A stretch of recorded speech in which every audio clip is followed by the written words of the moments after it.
Man, what a night of sports. What a night of sports in the fact that the night actually the night began in what I was watching is kind of a microcosm of how the night went in total in the world of sports. Because I went to the Pacer game, and I'm walking in, and literally every third person is wearing a Purdue 15 jersey, right? And I think it was like Purdue night also, but in addition to that, it was unbelievable the number of people, totally understandably, that were there to see Zach Edey and the energy and the enthusiasm about Zach Edey. But what I thought was cool, and tip of the cap to Purdue fans that were out there, and I understand why, many of them are Pacer fans as well. So there were a ton of people that were, when Zach Edey hit a three early, which kind of was the highlight of the night for Zach Edey. When he hit that three, I mean, it was, you would have thought that it was a Tyrese Halliburton three. But like the guy next to me was decked in all Purdue gear, Zach Edey stuff, cheering for Zach Edey, but then I noticed he was cheering even louder for the Pacers. So he was there to root for Edey, but also to see the Pacers win the game. And early in that game last night, I thought to myself, oh man, I mean, Memphis I know is good, but Memphis is controlling this game. Memphis has a noticeable, sizable lead, and they are doing this without Ja Morant really taking any sort of control of what's happening in the game itself. I mean, he was because of assists, but it wasn't like he was doing Ja Morant scoring athleticism type things. Desmond Bane's a really good player. And Jaren Jackson Jr. is, that guy might be, we mentioned it yesterday, he may be the most underrated player in the NBA. His size, the fluidity with which he moves, his ability to spin, get in different places for high percentage shots, the way that he impacts things defensively, he is a very, very good player. But that second quarter, now Eddie Garrison is the radio producer for the Pacers radio network with Mark Boylan, Eddie Gill, and Pat Boylan. And I'm going to just guess, at halftime of that game last night, Eddie, they brought out some fella, and I assume it was I shouldn't presume that they were a married couple, but it was a man and woman duo that does this little roller skating thing where they like put like a collar around each of them, and she flies off to the side of him, and he spins around on roller skates. It was truly impressive. I mean, but the whole time you were holding your breath thinking, oh my gosh, she could go flying off this thing at any second, and disaster's going to happen, or he's going to roller skate right off this little trampoline thing they're on, and they're both going to get hurt. I mean, it was dramatic and impactful and exciting, all to watch in one play at one time, which was kind of like that second quarter for the Pacers. The whole time of that second quarter, you're thinking, buckle in. What am I watching here? The pace in which this is happening. All of a sudden, you look up and you're like, and then the start of the third quarter, and you're thinking, they're up 26 in the blink of an eye. And it wasn't because one guy necessarily got hot. They just started, as the Pacers have the ability to do. And this is the Indiana we saw a year ago. This was the Pacer team that we saw last spring that people fell in love with the franchise, in the fact of they were never out of games. They went to New York in round 2 of the playoffs and got down, 18 or something in like game 1 or game 2, and then you blink your eyes and you're like, they're down 3. Because when all of a sudden the shots start dropping and they are able to move the ball around on the outside, and Halliburton, again, kind of like Ja Morant, he hadn't really gotten it going just yet offensively. And Siakam, a really good sign for the Pacers last night was that Siakam wasn't necessarily, when the Pacers were at their absolute rhythm, it wasn't because Siakam was just the go-to guy. It was very evenly dispersed. A guy that, once again, and I'll put you in a little trivia form here, Eddie Garrison. Okay. A guy that, once again, when he is on the floor, you don't notice, and I'll use an old cliche here, the things that you don't notice in the box score. But the guy that comes in the game, and when you really look at when things jump-started, the Pacers last night were trying to start a lawnmower. And the guy that came in and finally just kept pulling the cord until, boom, it finally started up and accelerated was who? Makes little plays. Cuts into a passing lane and intercepts a pass that starts a break, or dives for a ball that looks like it's going out of bounds and gets it back into a teammate, or hits a big three when all hell's breaking loose, but not at the frequency where you look at it and say, in a box score, what a game. But when you really look at one of the people who starts them going in the right direction, what guy am I talking about? There are several, admittedly. There are a couple guys last night you could point to. You could point to Aaron Nesmith, T.J. McConnell, Ben Shepherd, Benedict Mathurin, I thought, was a large part of their win of coming back in that second quarter by getting them going offensively. But I think the guy you're talking about, once again, is Ben Shepherd. Okay, that would be also applicable. Obi Toppin last night was who I thought it was. Okay. Shepherd hit some big shots for them, and he was one of them that was able to knock down shots to get things going. But I just thought that Obi Toppin last night again, but all of them. I mean, that was a great kind of across the board team win to jumpstart and get things going. And then, credit Memphis because they that was when John Morant, in the early third quarter, I was getting something to eat, and the guy next to me said, "Man, John Morant, he hadn't done anything." And I said, "Yeah, he's been really quiet." And as no sooner than I said that, by the time I got back to my seat, the lead was down to like 6, and John Morant was doing John Morant things. And I don't mean necessarily flying through with a high-flying dunk, but rather just setting pace and getting things going because he plays at a completely different level in terms of his motor.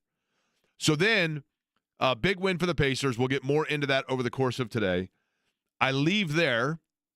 I drive home. And we get to Shannon's house, and I say, okay, let's turn on the TV and let's hunker down and let's watch hockey.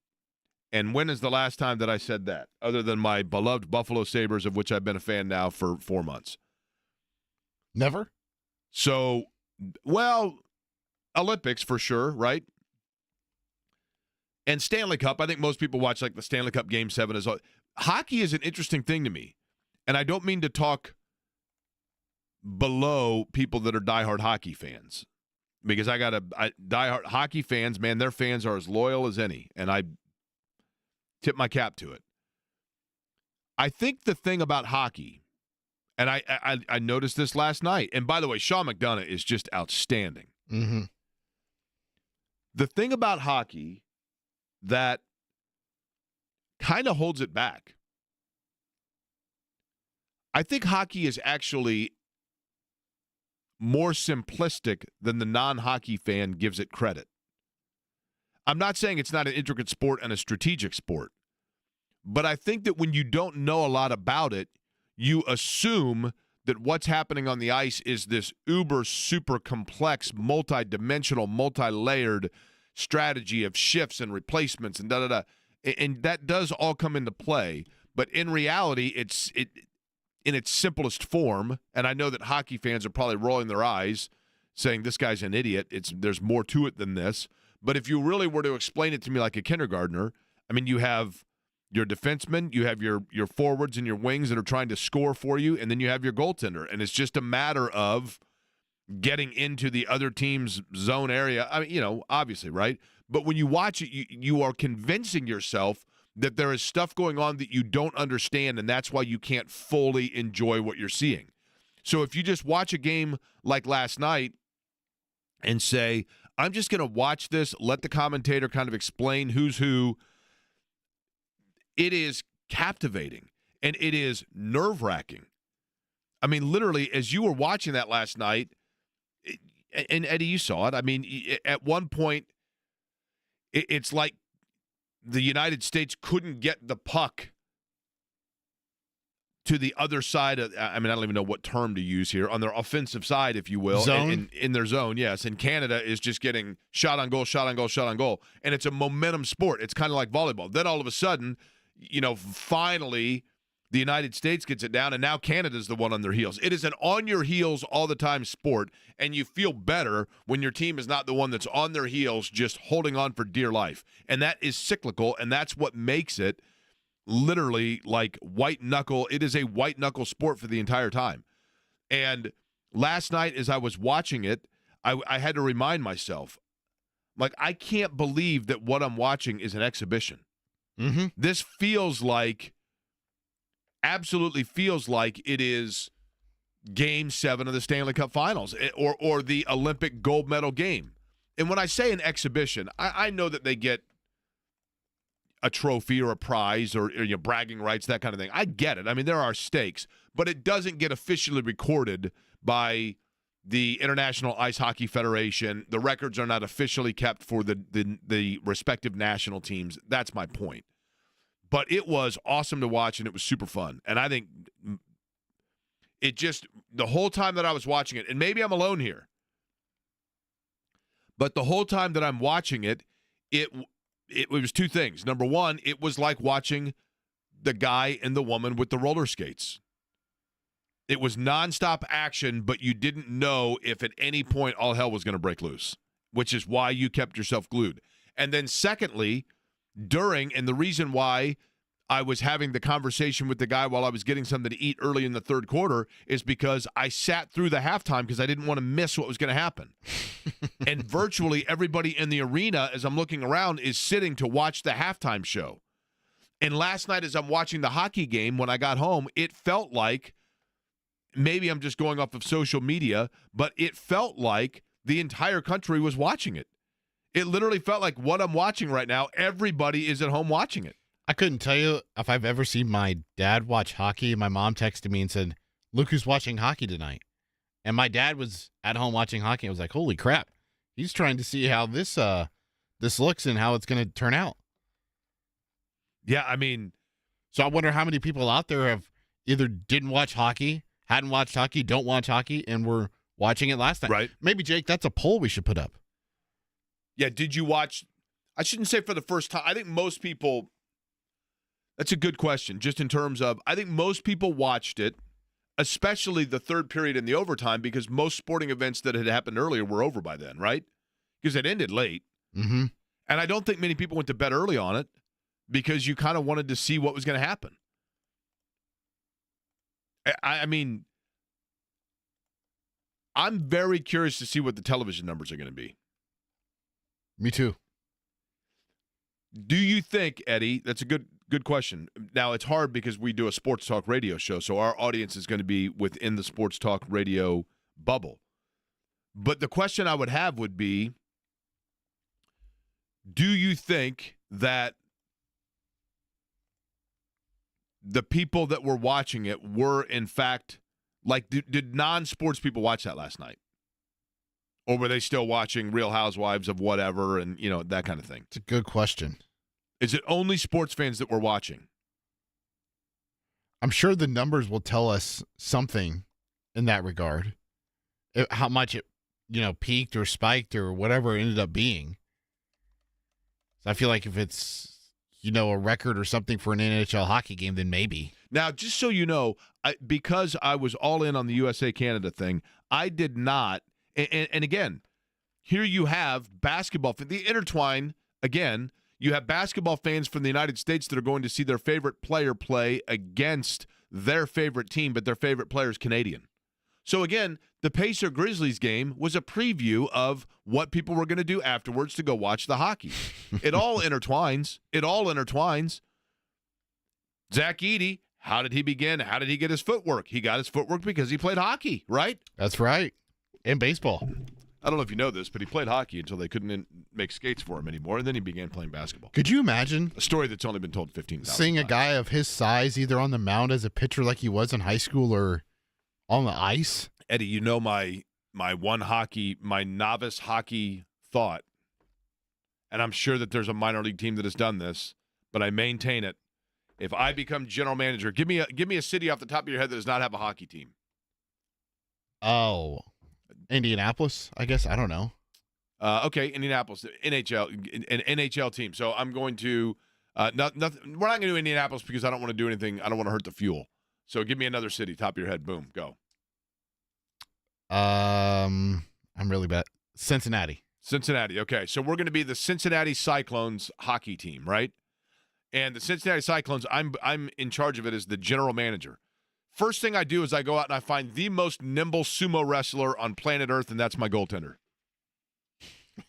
Right? You just have him, sit there and yes. block the goal? Yes. He's nimble. People are like, well, he wouldn't have the side to side. He wouldn't have to. He blocks 80% of the net. All he's got to do is occasionally, and those guys have some movement, right? They got to do the boom, boom, side by side, and then the chest bump. They'd be all right. They have to be able to pass the puck, too. Yeah, it's fine. You just swift it out there. It'd be fine, right? So, yes, I'm sure Zach Edey, as a hockey player, looked no more unique than my sumo goaltender would look. But either way, fun night last night. I'd like to know if people watched it, but it's just one of the things that we will talk about today on this Friday. Good afternoon to you. My name is Jay Query. You did hear the voice of Eddie Garrison. It is Query and Company here on The Fan. And we will get back into the Pacers conversation. As a matter of fact, our friend from the Indianapolis Star, Dustin Dopirak, joins us coming up just about 15 minutes from now, and we'll get into that conversation about what took place last night. We also will preview Indiana and Purdue coming up this weekend from Assembly Hall. This one is one that feels like the narrative has shifted a bit in the last week because certainly, and this is how sports goes, the ebb and flow, the pendulum of sport. 3 weeks ago, a month ago, it was a fait accompli, no question about it, that Indiana was going to lose out. Their season was over with. Purdue, it was a slam dunk, no question. Can't miss that they were going to defeat Indiana and sweep them. And now, all of a sudden, Purdue has not only lost 3 straight, but Purdue has lost 3 straight by being exposed is maybe the wrong word, but the blueprint is out. I mean, literally every arena in the Big Ten now. Chrysler Arena in Michigan. Whatever the field house is now known as in Wisconsin. The Breslin Center, is it still the Breslin Center at Michigan State? I know they have corporate names for all these. All of them, they're standing out front. Extra, extra, read all about it. Backdoor cut and take it right to the rim against Purdue. And Indiana, as of a month ago, it was, wait a minute, these guys can't play with 2 big men on the floor. The problem is their 2 best players are Malik Renew and Oumar Ballo, but they're not effective when they're on the floor together. And so it was an automatic assumption. Well, and not only that, but Indiana's got a complete dumpster fire in terms of the status of their program. You got a coach that knows he's on his way out, and as a result of that, isn't doing any interviews and isn't talking to anybody. You got players that probably are figuring out whether or not they're going to be back and enter the transfer portal or return or whatever else. And then what happens? But they go up and they surprisingly win at Michigan State. Okay. And they played okay against UCLA. But now Indiana, it just so happens that the one area that we thought was going to be a weakness for Indiana, having the 2 bigs on the floor at the same time, might be a strength against Purdue. Because Purdue's the one that's coming in now, again, like hockey, right? Momentum sport. White knuckle, like all of a sudden, you're the one on your heels. Purdue's the one on their heels now. They, no question about it, are set up to have a better season in totality than Indiana, but the current state of that is absolutely in question. Ryan Klein, by the way, going to join us on the program coming up today, about 40 minutes from now, former Purdue great, and we're going to talk to Ryan Klein, and he told me he watches. Now, this is interesting. I said, so you still follow Purdue pretty avidly, right? And he said, I've seen every minute of every game this year except the Washington game because it was past my bedtime. Now, wouldn't that mean the Oregon game would have also been past his bedtime? Was that Oregon game on a weekend? That may be. That may be. So apparently we'll have to find out what his bedtime is. He's a young, fit guy. What possibly could his bedtime be? Eddie, what's your bedtime? Whenever I go to sleep. Which is more often than not what time? Between 1 and 2. Yeah, okay, that's not bad. Not bad, right? Yeah, Purdue-Oregon was on a Saturday. So that game stays was up at later. 3 o'clock. What's anyway. That game was at 3 o'clock. Ah, gotcha. There you go. There's your answer. Okay, so the Washington game is the only one that was past its bedtime. But we'll talk to him coming up about 1 o'clock. I am interested in that game, and just to see what happens, because the other thing that you think about is, and I'm going to be an old man yelling at clouds here, but there was a time where the Indiana-Purdue rivalry, that in itself carried it, because you would say, look, throw the records out the window with these teams. They hate each other. They grew up playing against each other, and that was always, for the most part, that was always true. I mean, even guys that didn't grow up in Indiana, by the time they got there, they figured it out, and they were totally dialed in to what it meant. Carson Edwards wasn't from Indiana, but by the time he got to Purdue, he figured out how much it meant to the people of Purdue to beat Indiana. Victor Oladipo or Will Sheehy didn't grow up in Indiana, but by the time they were entrenched in their career, they found out how much it means to beat Purdue. Jalen Hood-Schifino, for that matter, had as fine a performance against Purdue as any performance in the history of that rivalry. He's not from Indiana. But it does feel like, with Indiana in particular, that roster, does the Purdue game have more oomph or emphasis to them? Or are they focused on kind of figuring out who's going to stay and who's going to go? And where they go from here? I don't know. But it's one of the things that we'll discuss. And then, Eddie, Major League Baseball was also in the news yesterday. And today, Jake. Because of this does not affect for this season, correct? That is an accurate statement. So enlighten for our listeners the news in Major League Baseball today in terms of the ingestion of the game itself. So last night, MLB and ESPN announced that they will be ending their partnership after the end of this season. There was an opt-out in the contract. They had 3 years left on it. They just signed this in 2021, I want to say. So it was a 7-year deal. There's a lot of things going on between ESPN and MLB about it, because ESPN doesn't feel like they need to pay as much as they were paying because Apple pays like $85 million a season to have a Friday night package with ESPN, and Roku pays like $10 million a season for a Sunday afternoon package with ESPN. And it sounds like that the two sides are still going to negotiate to try to figure out some sort of rights deal. Hold on. Let me back up here and be the old guy to ask for clarification. Okay. When you say that Apple has a deal with ESPN, or I meant with Major League Baseball. I was going to say, because Apple would be a competitor of ESPN. Correct. Yeah. Right? Right. I meant with Major League Baseball. Here is the interesting thing. The interesting thing in this is the following. And we'll say 4. I'll include soccer now. But do you have the breaking news sounder?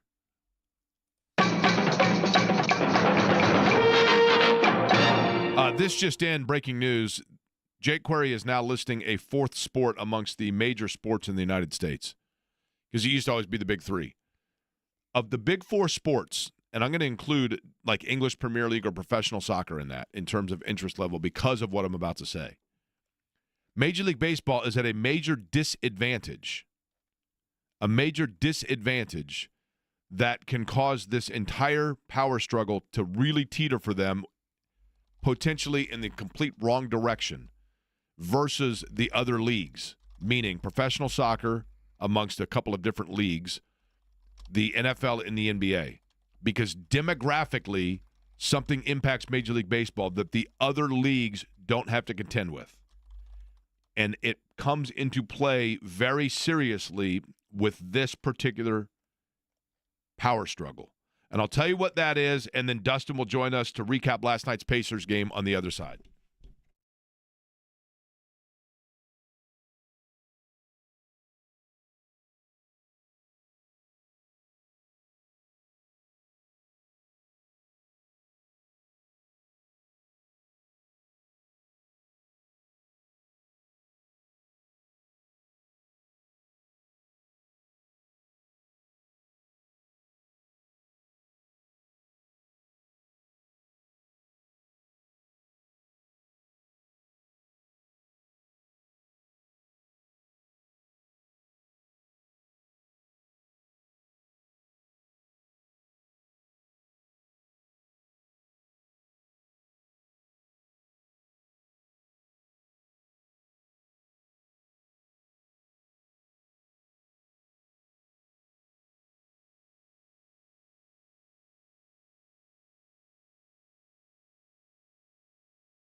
going away from ESPN, for example, is that one would naturally assume, and this is the case with everything, that they are entering into going towards the majority of games being in a streaming service. I mean, we talked about the Apple aspect of that.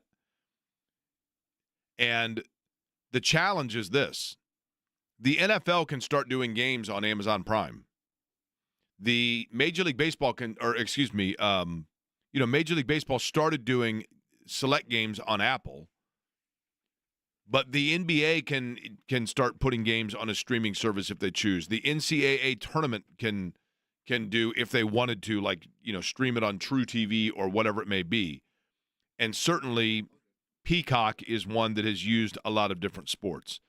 The advantage for the vast majority of those other sports is that their audience involves younger demographics. And when it comes to being able to download and stream apps, older generations are less likely to, A, have the desire, or B, like, kind of the acumen to do that. And I don't mean that derogatorily. I mean that there's an element of fact to that just because they have not grown up with that. And I'm talking about people like, retirees and older. That's probably the majority of the Major League Baseball audience.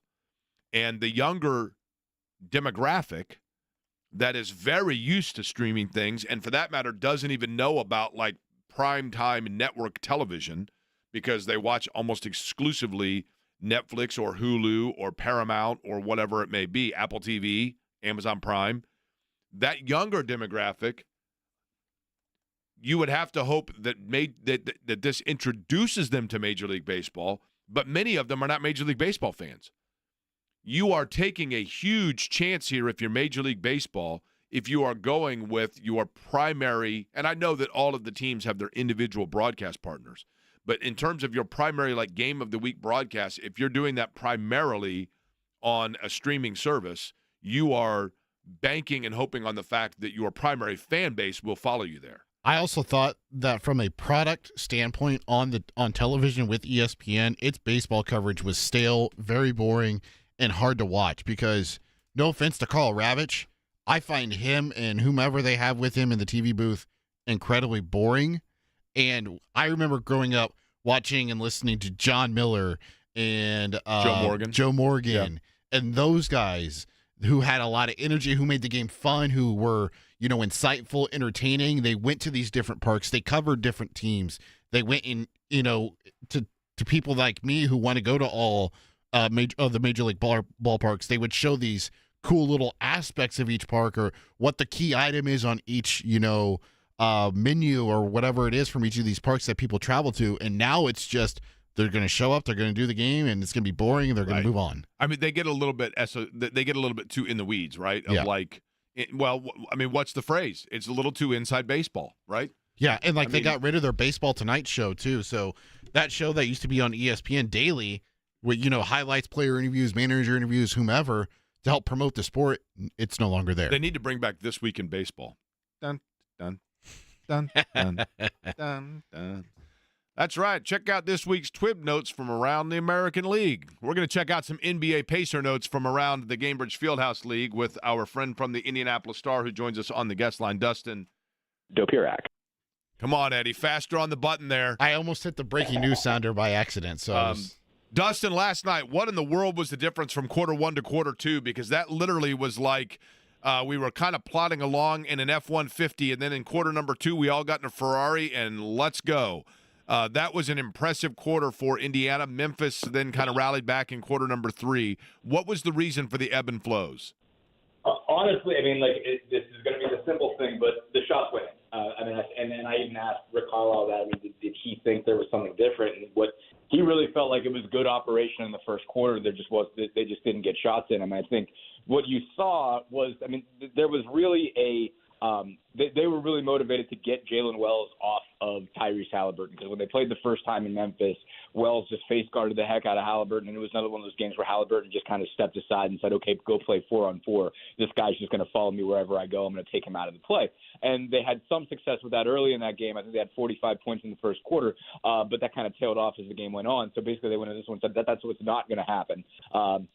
and they were going to make sure to get Halliburton looks, and they were going to do a lot of work with, basically ball screen and a lot of pick and pop with Turner, because they knew they would that pick and pop would be open at the top of the key because Zach Edey was going to drop, especially whenever Edey was on the floor, he was going to drop into the lane.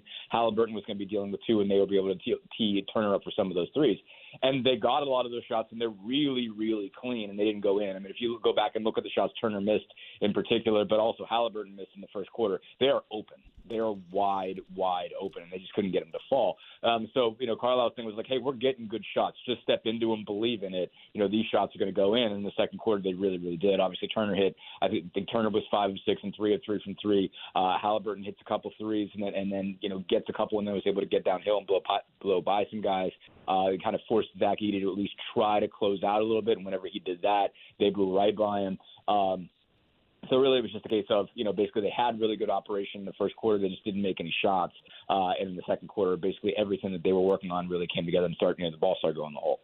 When you look at a game, Dustin, where they're able to have that kind of offensive efficiency without necessarily by design running it through Pascal Siakam, who was obviously kind of their go-to offensive player, is that last night a sign of encouragement because it shows that they don't have to be a one or two trick pony, or was it the anomaly and they got away with one on a night? And I know that it sounds kind of ridiculous to say an off night for Siakam. I'm not saying that, but it was not a typical Siakam. That's the guy you're going to on every possession guy, if you get what I'm saying. Which way do you view that?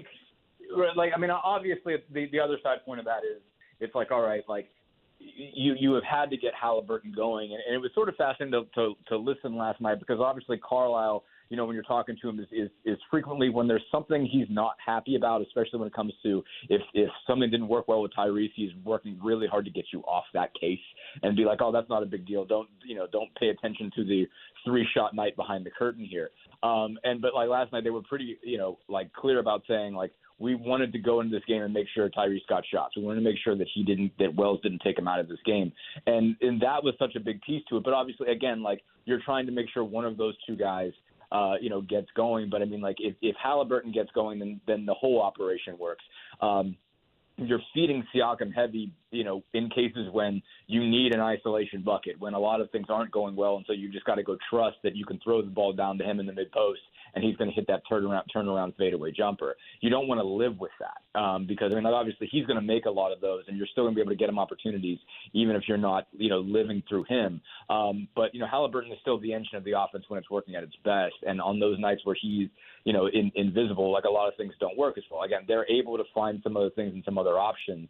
But I think they're increasingly coming to the conclusion that, they try to tell themselves it's not that big of a deal if he doesn't have too many shots, but they're increasingly coming to the conclusion that it is that big of a deal. And they've got to find a way to manufacture those by making sure they're running the offense to clear out space for him, not necessarily making him get it himself. But make sure they're running the type of screens and the type of actions that get whoever is supposed to be locked onto him off of him. This is obviously, for the most part, team run it back from the one that made it to the Eastern Conference Finals. Are they better than last year? I think, like on balance, they're probably about the same. At the end of the day, I think you take some things and you get like they're a significantly better defensive team. They're not as sharp as an offensive team. They're obviously a team that again is that it's not that everybody else has figured out, but everybody knows what they want to do at this point, and they're only so good at willing that when people know what they want to do and are able to blow it up. Sometimes they're pretty good at that. Sometimes they're not. Obviously, I think it's really well designed offense, and their random actions are really good. So that's not like a commentary on the X's and O's or anything like that. It's not overly simplistic at all. But they know that they want to get Halliburton going downhill or get him open shots. They know that they want to get the ball to Pascal Siakam. They have a sense of how that is, and they've been able, opponents have been able to make them less effective. Obviously, they're not leading the league in scoring this year, but they're making a lot of progress defensively. There are defensive weapons to this team that just did not exist a year ago. I think over their last, I don't know what they're at right now, but I did a check on them, and they were like one of the top 2 or 3 teams in the league over the last month and a half for causing turnovers. And they were able to do some of that last year, but the full court pressure that they brought out, with Nembhard leading the charge there, has been a real weapon. And I think maybe the most important stat that you can look at, basically since New Year's, is the turnover margin. They don't give it away, and they cause a lot of turnovers, and they score a lot more points off turnovers than opponents do. And I think that's kind of a weapon that hasn't been there. I mean, obviously they did a lot of full court pressure in the playoffs. So that was a weapon that they started to figure out, but I think is further along now. I mean, it seems like really everybody is participating in it in a level that maybe wasn't necessarily the case last year. I mean, they're using, if an opponent tries to bring the ball up with a power forward, Pascal Siakam is picking them up 94. I mean, and Miles Turner knocked a pass away from Victor Wembanyama in the backcourt in that San Antonio series in Paris. They are committed to that, and the fact that has become a weapon, I think, has changed how they operate and has given them something they did not have a year ago. Dustin, did you by any chance watch the halftime show last night? That fella and the woman with the roller skates and the little trampoline thing that they rolled around on? Oh, a little, only because I've seen it before. I didn't watch it intensely, but I know there's a lot happening there. If I recall correctly, it's there's some what's the word you want to say? Nuance isn't what I'm looking at. It's how about this? How about captivating eroticism? Is that fair? Is that fair? I wasn't going to use the term erotic, but since you did, you have to confirm. That's definitely part of the act. I mean, it definitely feels like that. Now, can we assume? And for those that don't know, it's some a guy that looks kind of like the enemy fella from one of the Superman series. I always forget what his name is. And then he has like a jacked up version of Lex Luthor, but no, not Lex Luthor. The guys that fly around. There's 2 guys and a woman that fly around inside the little mirror triangle thing in Superman 3, I think it is. I don't know. Somebody will tell me the name of what I'm talking about. But he looked kind of like that guy. And then they came out on roller skates, but when they came out on him, they looked like Kiss, because it looked like they had these big boots on. And yes. And then and they were incredibly talented. I mean, it was fascinating to watch. They roll around on this little miniature kind of, skateboard thing. And you think they're going to fly off and hurt themselves. But then all I could wonder to myself is, and I think this is the kind of investigative journalism you can get to the bottom of, are they married? Because there's no way that anybody would allow their spouse to do that with somebody else from the opposite sex, correct? That's my presumption. I think I've heard that they are before. Yeah, no, I know there's a lot. Yes, 100%. I cannot. I don't know if they're married, but they have to be together. There's no way those 2 people are even dating separate people. There's no chance. And I can't recall. Are you a married guy? I am. Yes. Yeah. So there's no way, for example, that you're letting your wife do that with some fella, right? Run around on those roller skates wearing dog collars together. Yeah, she wouldn't want to. That's not really her thing to start with, and so no. I feel like that would be a discussion where we'd be like, I don't know that you want to do this. Do you guys? And she would do the same for me on the flip side of that. That's not something that I would be able to choose to do either. Do you and your colleagues, yourself, and then of course our friend that covers Indiana, Zach Osterman. Thank you. You guys have confusing last names, and then obviously Joel A. Erickson, and we've had Nate on as well. Do you guys frequently sit around and then ask yourself why you do this radio show? I mean, this is the answer. Is because we get to get into discussions like this. Why wouldn't we do this? Well, we do what we can, Dustin. All right. Exactly. All right. So it's the Clippers coming up. Clippers on Sunday. Is that right? Yes. Okay. Clippers on Sunday for the Pacers. We'll see if they can continue the high-octane offense. And, again, little trip at home here. Kind of nice to have them back at the field house. And I'm sure we'll be talking to Dustin as the season continues. Dustin, I'll let you get on about your roller skating today. I got to get right to that in my That's training. right. All right. Thanks again, Jake. Talk to you soon. Friend from the Indianapolis Star on the always busy and still available to be sponsored guest line, that is Dustin Dopirak. We have some breaking news that we will get to. I'll try to make sense of it involving the IHSAA that just came across. We will let you know what that is and how it might affect young people that you know, and we'll do it next.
I mean, I'm ready right now to go get some Big League Chew.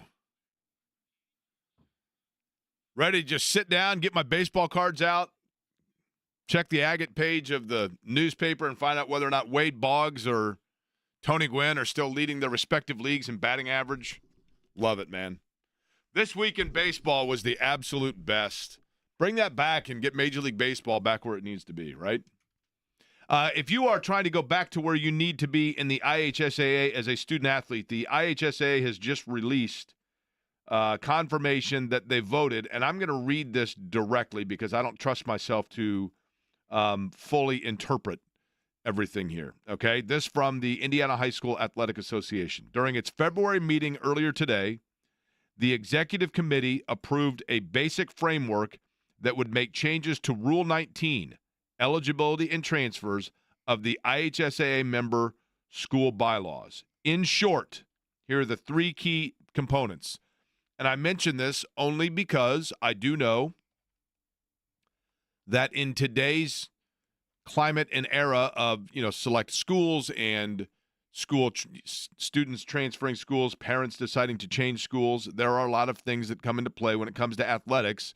And the IHSAA has the unenviable task of trying to determine whether or not transfers are athletically motivated, financially motivated, academically motivated, and it is a different world than it used to be. In short, and I'm reading this from the IHSAA, students whose first transfer is from IHSAA member school to IHSAA member school will maintain full eligibility if it occurs during their first 6 semesters of high school.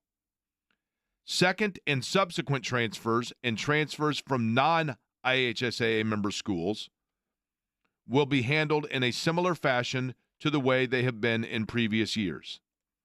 Students whose second transfer involves a return to the IHSAA member school where they established their initial promotion eligibility will retain full eligibility within 365 days of their enrollment at the previous school. This new bylaw will take effect on June 1st of this year. Now, I am relatively naive to how that differs from previous rules, but if you are of interest because you have a young person that is either changing schools or has just changed schools, I would presume that language by which I just spoke would make sense to you. Basically, what I did gather from that is that if you are a freshman, a sophomore, or a junior at any IHSAA member school and you are transferring for the very first time to another IHSAA school for your senior year, you are eligible immediately, right? And there have been cases or stories in the last year or so where students were denied eligibility because of IHSAA rules at that time, and that was frowned upon because those were seniors and you were thus denying them their last year of eligibility, and maybe there was the chance to try to get a scholarship or advance beyond. So the IHSAA, and I'm going to right now state this emphatically, and people can come after me or disagree with me or yell at the clouds about me all they want. It is true that I do not have kids.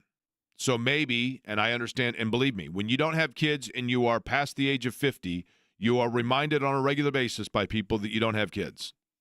You don't have kids, Jake. I know. And you wouldn't understand because you don't have kids of your own. Fine. I have no comeback against that. But, and I could be snarky and say, unlike a lot of people who do have kids, but it's not to say that I don't involve myself in the lives of young people. It's not to say that I haven't done mentor programs inside schools or coached different teams or helped out with different young athletes, etc. Didn't you just do a speaking engagement earlier this week to I did. kids? Went over to Orchard, and I'll start doing that a lot here between now and that's just going and speaking for an hour or so about the Indy 500. But just in terms of being inside the classrooms, in cafeterias with kids, at-risk kids, things like that. I mean, I've been. I don't pretend by any stretch of the imagination to begin to think that equates in even a 1% of the responsibility of a child under your own roof. I mean, I get that. So I do the best I can in understanding these things. And part of the best that I can to understand those things is being inside the building of the IHSAA and having conversation with the powers that be at the IHSAA, whether it be the commissioner or whether it be Chris Kaufman or any of the associate commissioners there, to get their side of the things that factor into deciding rules and regulations about transfers in general or eligibility of players. And while I understand that there are always going to be those rules or those things that give people pause or make people upset, it is my experience in seeing both sides of it, both being somebody who is working with young people that are looking to go to a different school or a different opportunity, and then also being somebody who goes into the IHSA and asks for their vantage point on trying to rule for the gander versus the goose or the goose versus the gander. It is my observation and very strong belief that while there is never a uniform rule that is good for everyone, the IHSAA absolutely 150% at its core does every possible single thing it can do to rule and factor in a way that they feel best serves the advancement and the sportsmanship of young people to take advantage of all opportunities that can be learned from sports, and comes up with rulings and regulations that they feel presents that opportunity for the highest percentage of young people. It's not to say that there are not isolated incidents that unfortunately become very tricky, and I think that they look at those very closely. This appears to be an example of where they have made an adjustment to ruling that they feel continues in the spirit of exactly that of which I just said. One guy who was an IHSAA athlete went on to become a Division I athlete and pays very close attention to what's happening between Purdue and Indiana. Certainly had his one shining moment, more than just that as a Boilermaker. But Ryan Cline, who was as hot as a pistol, as Johnny Mack once said, against Tennessee in the NCAA tournament upon a time, now pays very close attention to the Boilers and helps us break down what's going to be taking place coming up at Assembly Hall this weekend. He'll do it next.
No, not like that.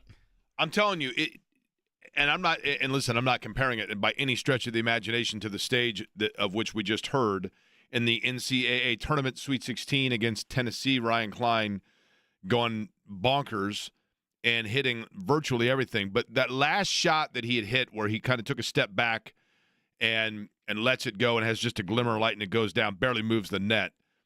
If you've ever been in the zone, you look at it and you go, that's a guy I'll bet that was in the zone. And I'll bet if you talk to him, he will tell you that, like, the shots were almost like in a slow motion where you let go of the ball and everything else is quiet and you just see it going down. And literally you feel like you can hit it from anywhere. Ryan Klein joins us now on the always busy and available to be sponsored now guest line. Ryan, is that a fair assessment, or am I selling you short and you were always that kind of a shooter every single time you touched the ball? No, it's a pretty fair assessment. When you're in the zone, you just don't really think about much. And I can't say I was in the zone all the time, but that game I was feeling pretty good.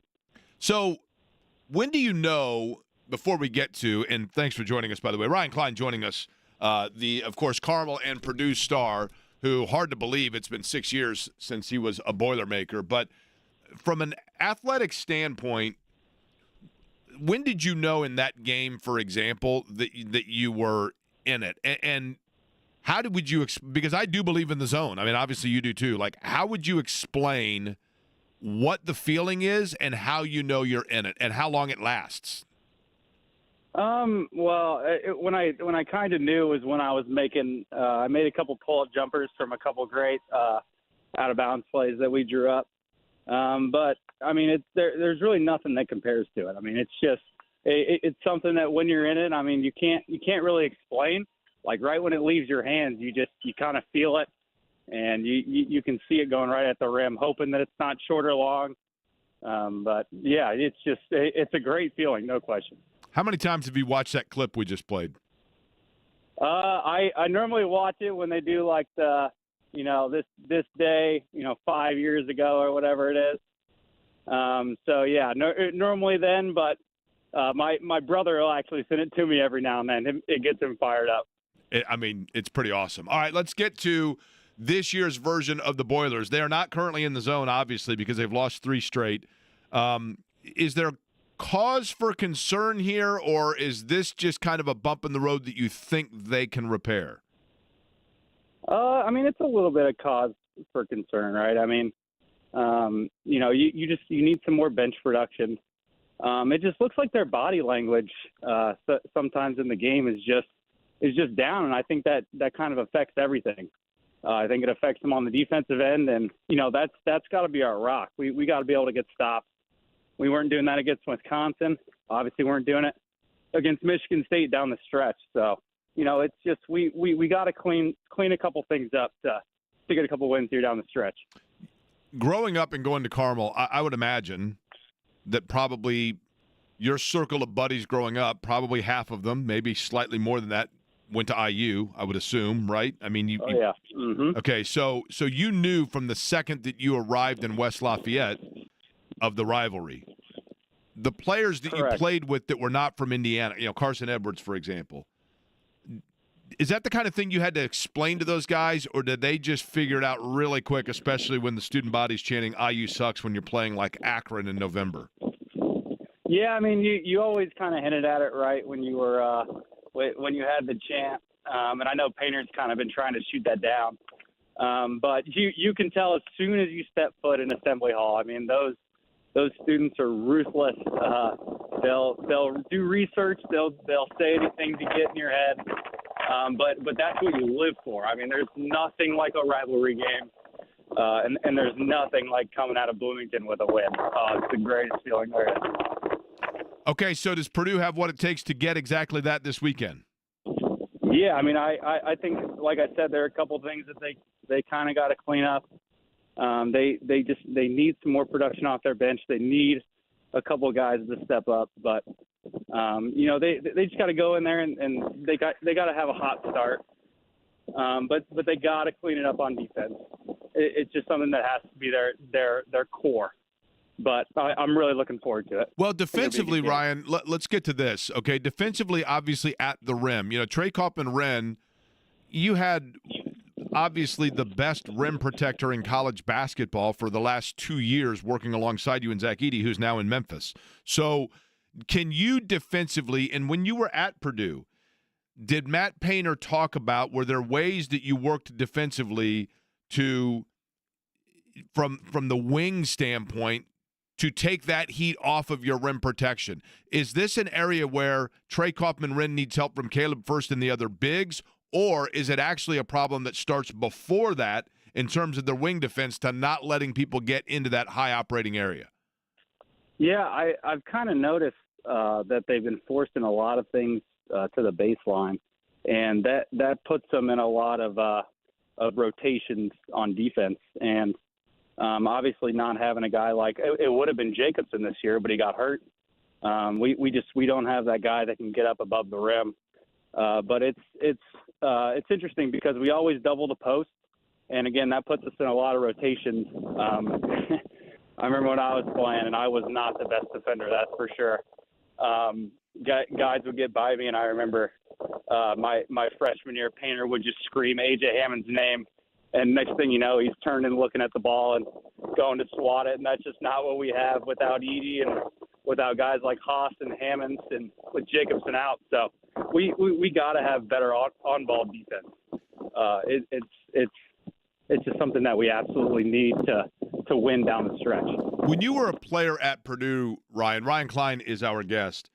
This week, especially going into Bloomington, can you take me through, or through our listeners, take them through how the week may have been different at all from Matt Painter, from his approach, from the things that he said, and preparing for Purdue, or was there not any sort of a deviation?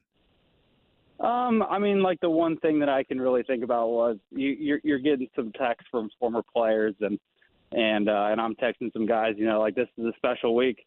It's a special week for hoops in Indiana, which is the best in the country. But it's still the same approach. It's still another game, but once you walk into assembly, you can feel you can feel how it's different compared to every other game. Last time that these two teams played, up in West Lafayette, I had called you that day to see if you could come on, and you were like you and your dad were playing like 54 holes of golf in one day or something absurd like that. Isn't that what you were doing? Oh, I wish. Yeah, we were. I think we might have got 36 in that day, but yeah, I have been playing some hoops again because it's freezing here in Indiana. But yeah, I do consider myself a golfer at this point. And you're a scratch golfer, is that right? Close to it. Let's just go with that for the listeners. Okay. Make me feel good. So I'm curious of this. You started golfing at what age? I tried to try out in high school. My parents wouldn't let me. Thank God for them. They wanted me to focus on hoops, which was the right thing to do. But yeah, I kind of was hitting it around in high school.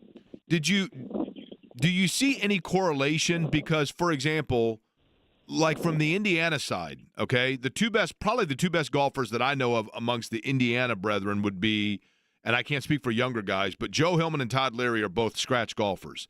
They both were great shooters. Is there a correlation of the hand-eye coordination that you feel is in any way relatable to you hitting a golf ball versus shooting a basketball? I don't know if I see any correlation. It's more of like just kind of, in any sport, you just got to be an athlete. Like I know guys that play quarterback in football tend to be good golfers from what I've heard. I don't know if there's a huge correlation between shooters and golf, but I happen to have a dad that's been a scratch golfer and an 11-time cricket stick club champion. So I got somebody to try to beat, and somebody that I know in my family that's been good. So I'm just trying to get up to his level. Have you ever beaten him? Oh yeah, I beat him now. He's still got me sometimes. He's 68. You got to give the guy some credit. He's still hitting it almost just as far as me. The guy he's got it made now. He's down in Florida playing right now. So what does life consist of for Ryan Klein now? Somebody just sent me a text that said, Jake, Ryan Klein sat one row behind me at turn 3 at the Indy 500. Do you sit in turn 3 every year?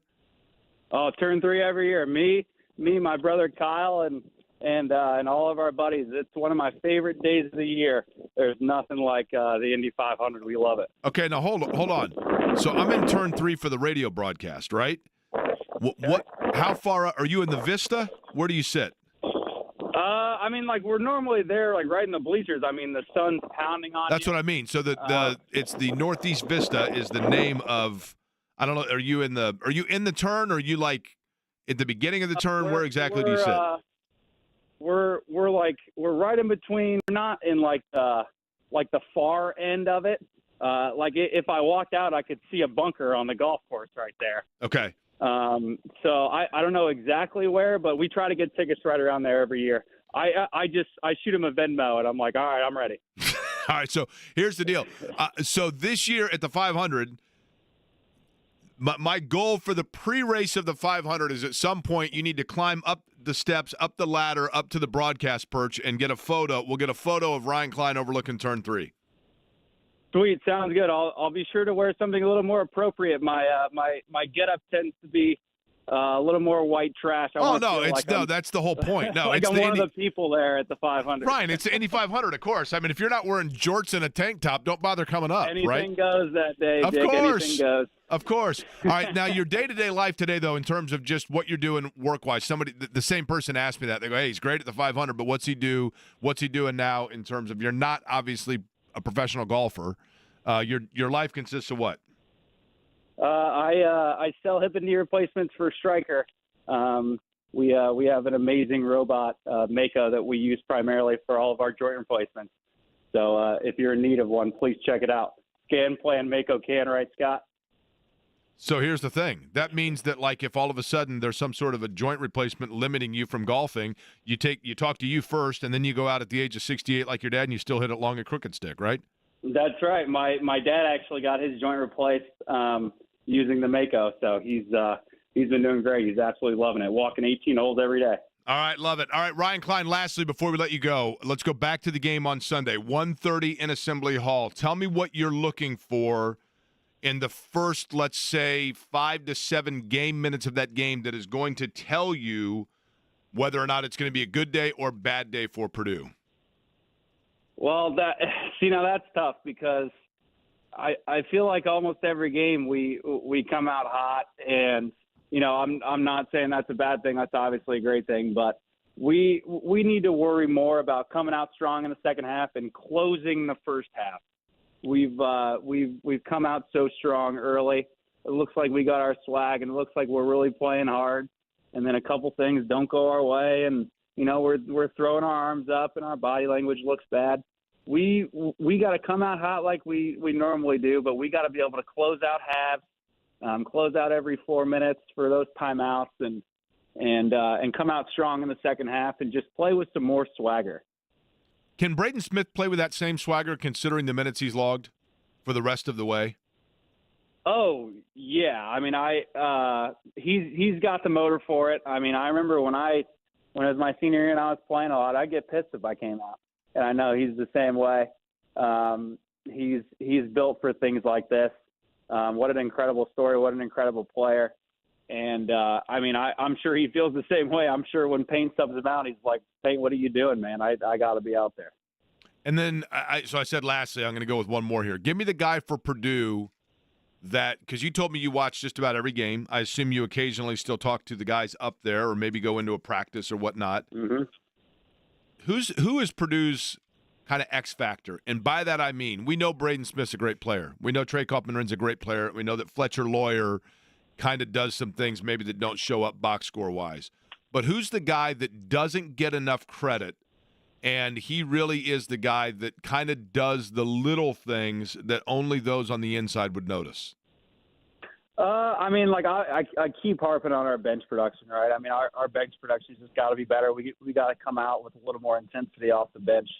But a guy who you have seen, I mean, in those big games has really stepped up is C.J. Cox. I mean, the guy, he wasn't highly recruited. I think he's got a chip on his shoulder. He plays awesome defense when he wants to.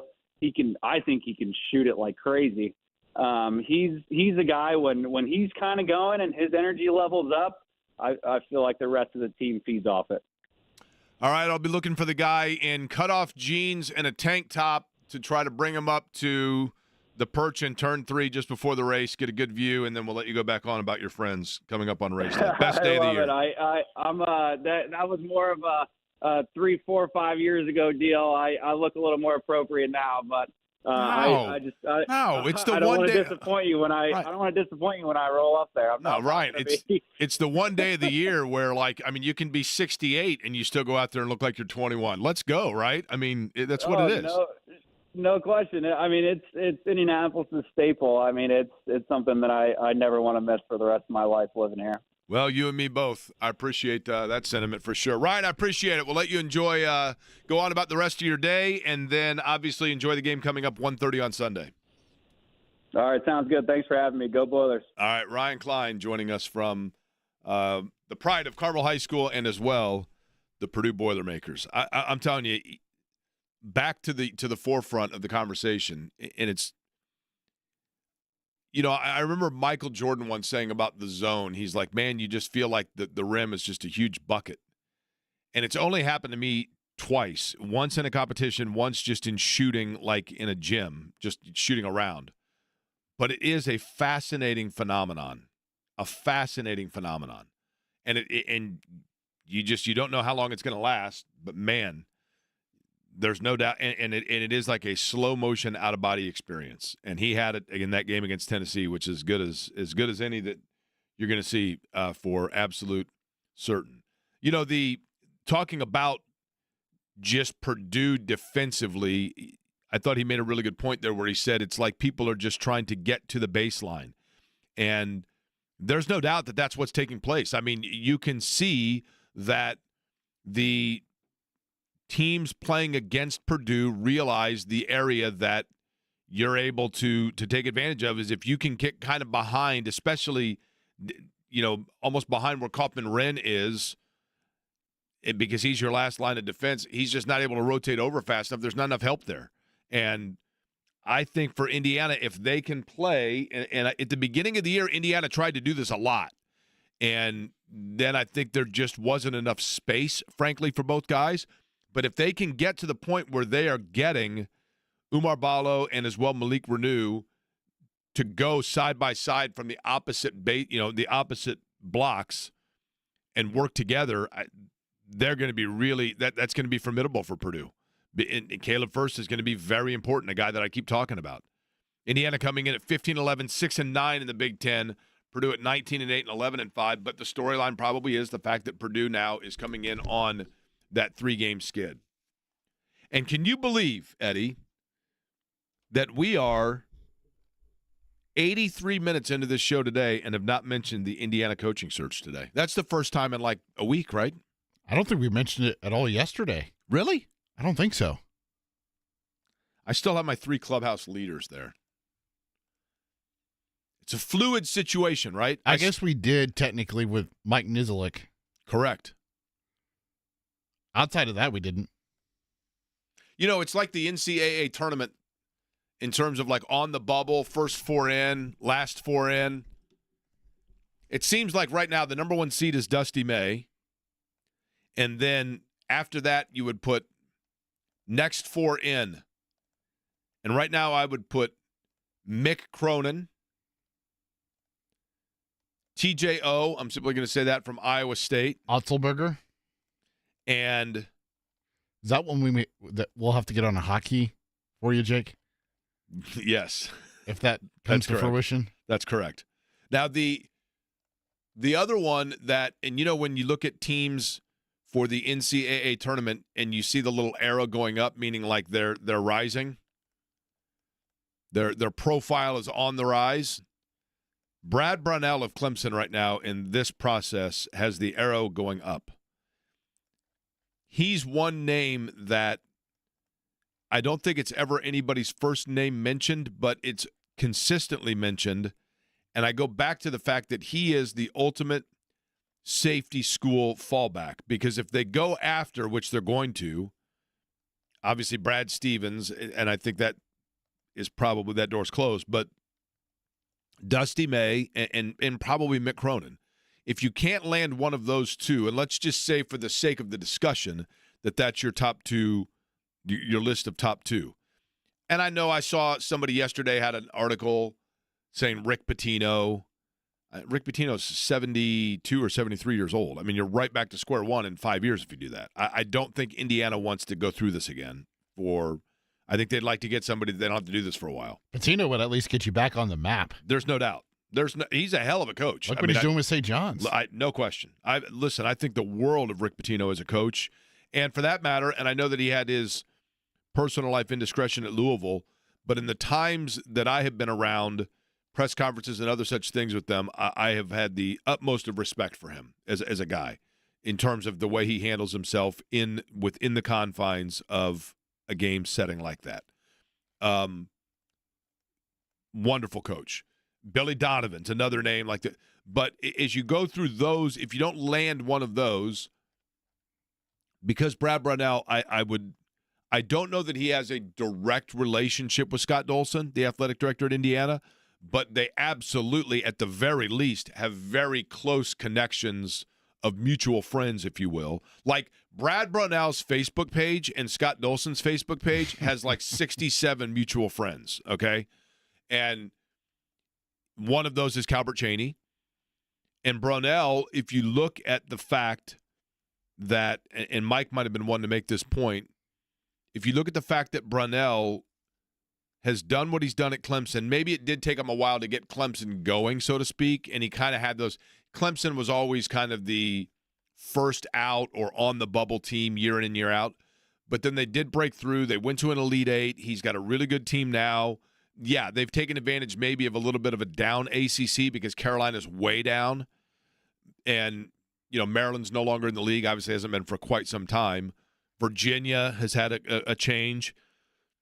But with all of that said, Clemson is a football school that prioritizes football, but not only does it prioritize football, but from an athletic department standpoint, because the football department at Clemson is the one stirring the drink and has been lukewarm on NIL and transfer portal stuff, the basketball program seemingly is working with resources that are much more limited than the rest of their contemporaries in their own league. And yet with that, he has one of the better programs in said league. And he is from Indiana. Those are the two things that I think wet people's whistle about it. Speaking of basketball in Indiana, there's a long history of exactly that. Obviously from the professional standpoint in particular. But for the Pacers, it goes back beyond the days of Reggie Miller and Jermaine O'Neal and Victor Oladipo and Paul George and Tyrese Halliburton. George McGinnis just had his high school name his gymnasium after him, for example. But that's not to say that the contemporaries of George McGinnis are living on the high hog. And there is a new documentary that is part of Black History Month is going to be available for you to view in a theater setting 1 week from tonight. And the man who put all of it together is going to explain why he felt the need and the importance to do so next.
speaking of long time, you could say that is a waiting game. And The Waiting Game is a new film that is out that I think people will find a combination of endearing, fascinating, at times heartbreaking, and hopefully triumphant. The man who put it all together is giving everybody the opportunity to see this in a film screening coming up at Newfields 1 week from tonight. We'll get more information from him about that. This is all part of course, Black History Month here in Indiana. But I'm talking about The Waiting Game, which features the merger between the ABA and the NBA. That is a story that itself seemingly would be familiar with people of Indianapolis, but there is a lot more that goes into it. And the guy who is the writer, producer, director, filmmaker that put it all together, Michael Hussein, joins us now on the guest line. Michael, first, I am grateful to have you on the program. How are you? I am doing well, and thank you for having me. I'm grateful to be here. I want to begin with this, and then I'll kind of give you the floor. You know, I think most people know that the ABA, and this is interesting because Indianapolis, probably along with St. Louis and Louisville, those are the three cities that I think were really the epicenter of ABA fandom at the time that the ABA was at its peak. And so we in Indianapolis may think that ABA players were living the same lifestyle that we know of NBA players today. And, you know, obviously more has come out about some of the struggles of the fact that those players were not living in the fame and fortune that NBA players would receive in the pensions and elsewhere. You are illuminating all of that. Why did you feel the need? What jumped out at you that made it necessary for you to tell these stories?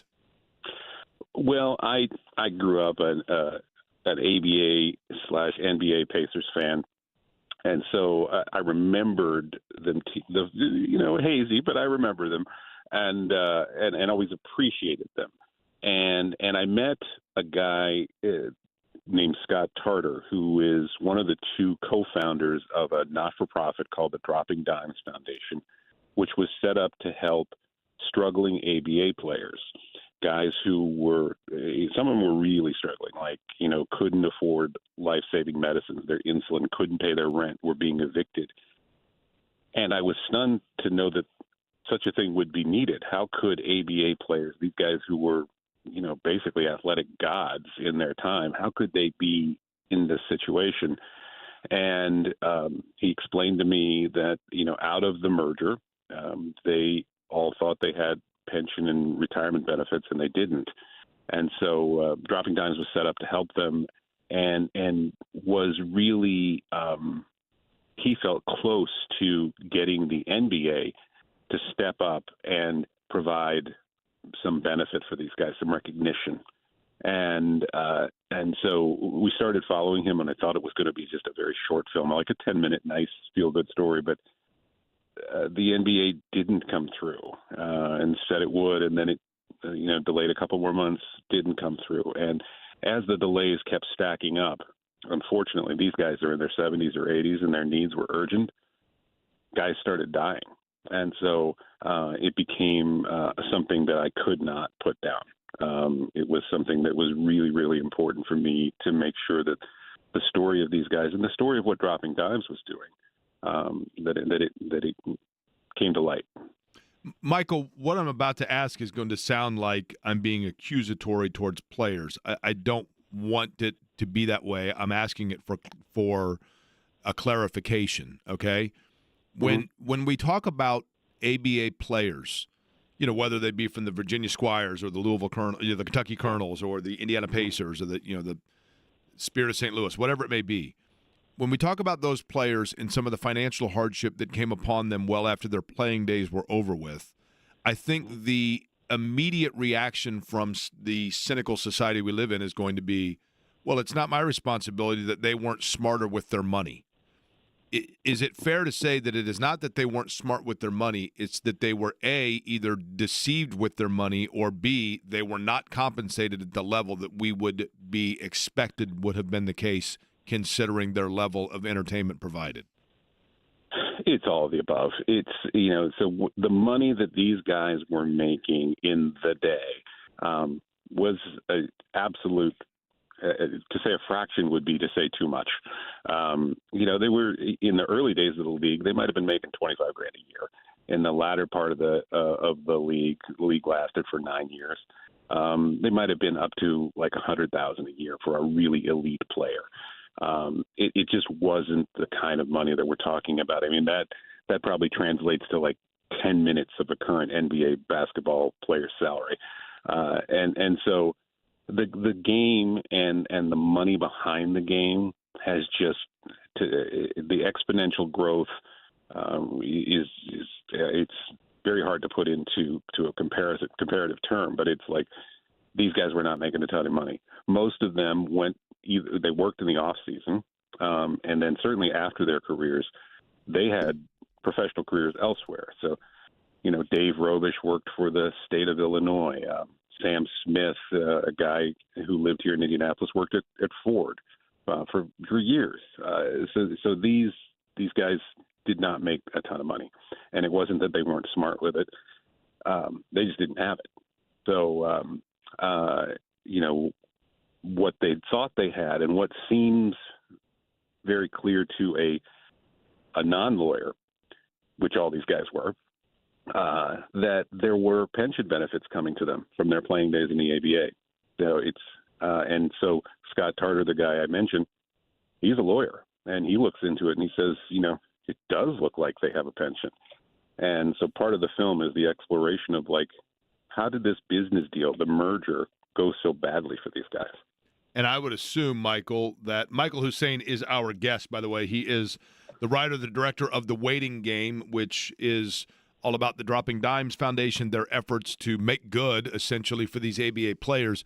I would assume that this, like we see in a lot of things, that the merger itself is one probably where a very small group of people made a ton of money off of it, and those that were kind of the backbone of it were left in the dust. Is that a fair way of saying it? Yeah, I mean, it happens in other industries too, where you see the line factory workers who create the value for a product. When mergers and acquisitions happen and companies grow, a lot of times those factory workers really get left out in the cold. They built the value, and then they're kind of forgotten about. And the film opens with a Bruce Springsteen quote, which is from a song of his that says, "Once I made you rich enough to forget my name," and that always struck me whenever I heard it, and it really applies to this story. So these guys were tremendous. They changed the game of basketball.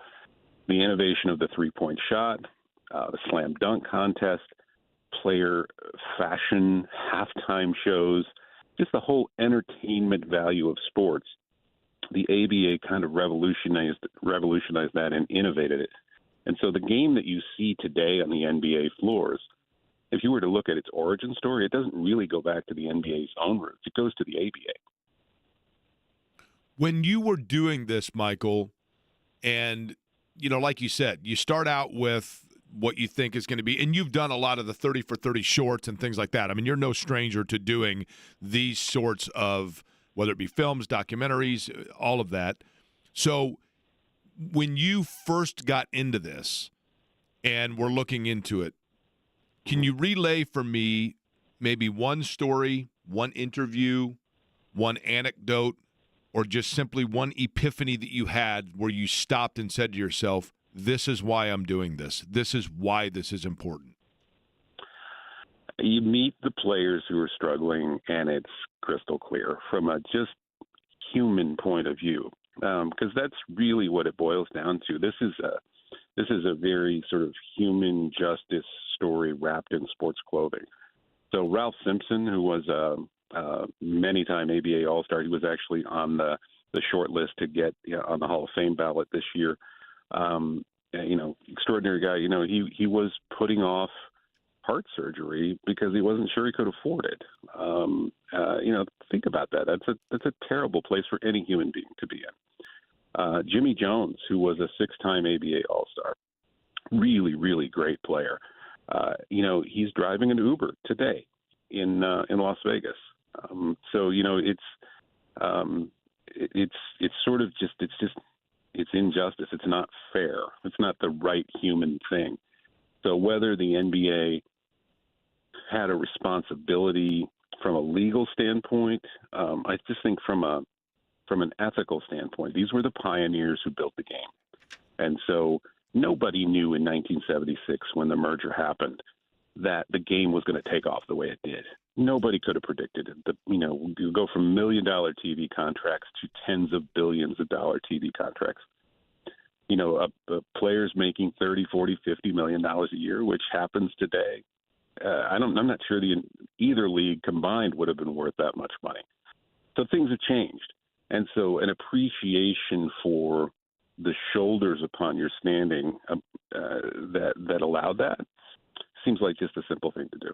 Okay, you're going to have a screening of this coming up, if I'm not mistaken, 1 week from tonight. This will be at Newfields, which is, of course, the Indianapolis Museum of Art, for those that don't know of the name of it in its modern statement. And this is going to be an opportunity for people not only to see the film, but also to see a panel that includes yourself and others that were part of it, including Wayne Pack, Darnell Hillman, that were former players. People can partake in this or take it all in, and then even after the fact, Michael, they will be able to see the film where? We are also going to be screening in other ABA cities. We will definitely screen. So we're screening in Louisville on March 6th, and we screen around Indianapolis every couple of months. So you can check it all out at thewaitinggamemovie.com. And that has all of our information on there. But the event at Newfields a week from today, it's going to be amazing. So you mentioned that Darnell and Wayne will be there. They generally, they like to meet the fans. We try to honor these ABA guys at these screenings. We'd like to have them stand up. We'd like to have them get a standing ovation. And then they'll be up on the stage, and you can ask them questions. It's really they're cool events and well worth coming out to. Okay, so again, thewaitinggamemovie.com, where all of the information can be found, correct? And then after the fact, Eddie was asking this, which is a good question. Like say, if somebody can't come out to one of the screenings, will this eventually be available on streaming services? We have an agent out repping it to streaming services, so yes, it will find its way there. But that is unfortunately a long game, so that could be many months from now. But it'll happen. Okay, Michael, we appreciate, as always, the time. I appreciate that, but I also just the efforts in general. And I've seen the work Bob Costas has featured in it, who, of course, was the voice of the Spirit of St. Louis. And it has some amazing recollection, not only of the ABA, but the journey throughout the merger and the journey of trying to make right for those players. Certainly appreciate the effort and the time today.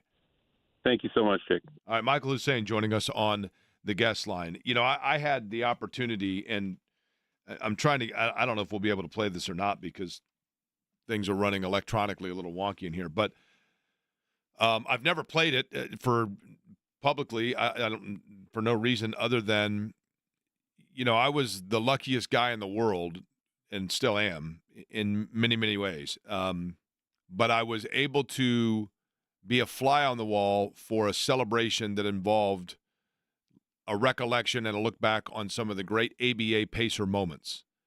And Robin Miller told on his 60th birthday a fabulous story about the ABA and a wide-eyed moment for him in terms of what made the league the fabulous, fantastic, entertaining, athletic circus that it was.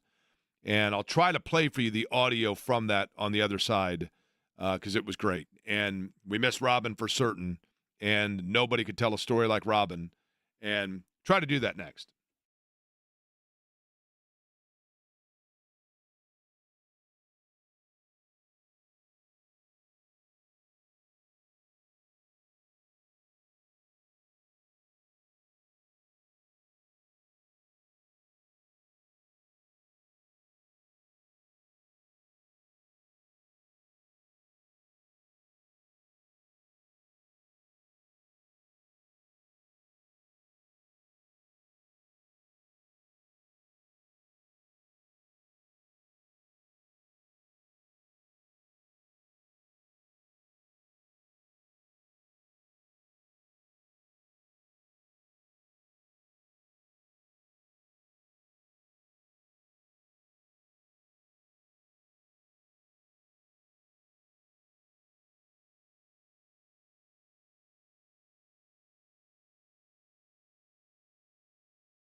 So this is the magic. So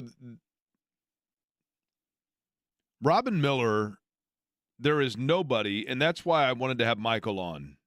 And I know that Dana Benbow of the Indianapolis Star has worked very hard on the Dropping Dimes journey and is part of the panel for the film as well. I think anybody who listens to this radio station knows of the affinity, the love, the everything that one can imagine about Robin Miller, the way that I feel, and John as well, JMV. And both of us were, and we talk a lot about it, how fortunate we are, and we're not alone by any stretch. John Herrick, our colleague at WIBC, is absolutely in this category as well, of people that Robin, made an impact on, made a connection with. And that was the thing about Robin that I have always just held in the highest of regard and always tried to replicate. That's not to say that I have. Nobody can do it to the level that he did, but that was that, when I was a young guy just starting out trying to get any sort of foot in the door or any footprint in the sand of a media career in Indianapolis and met Robin Miller,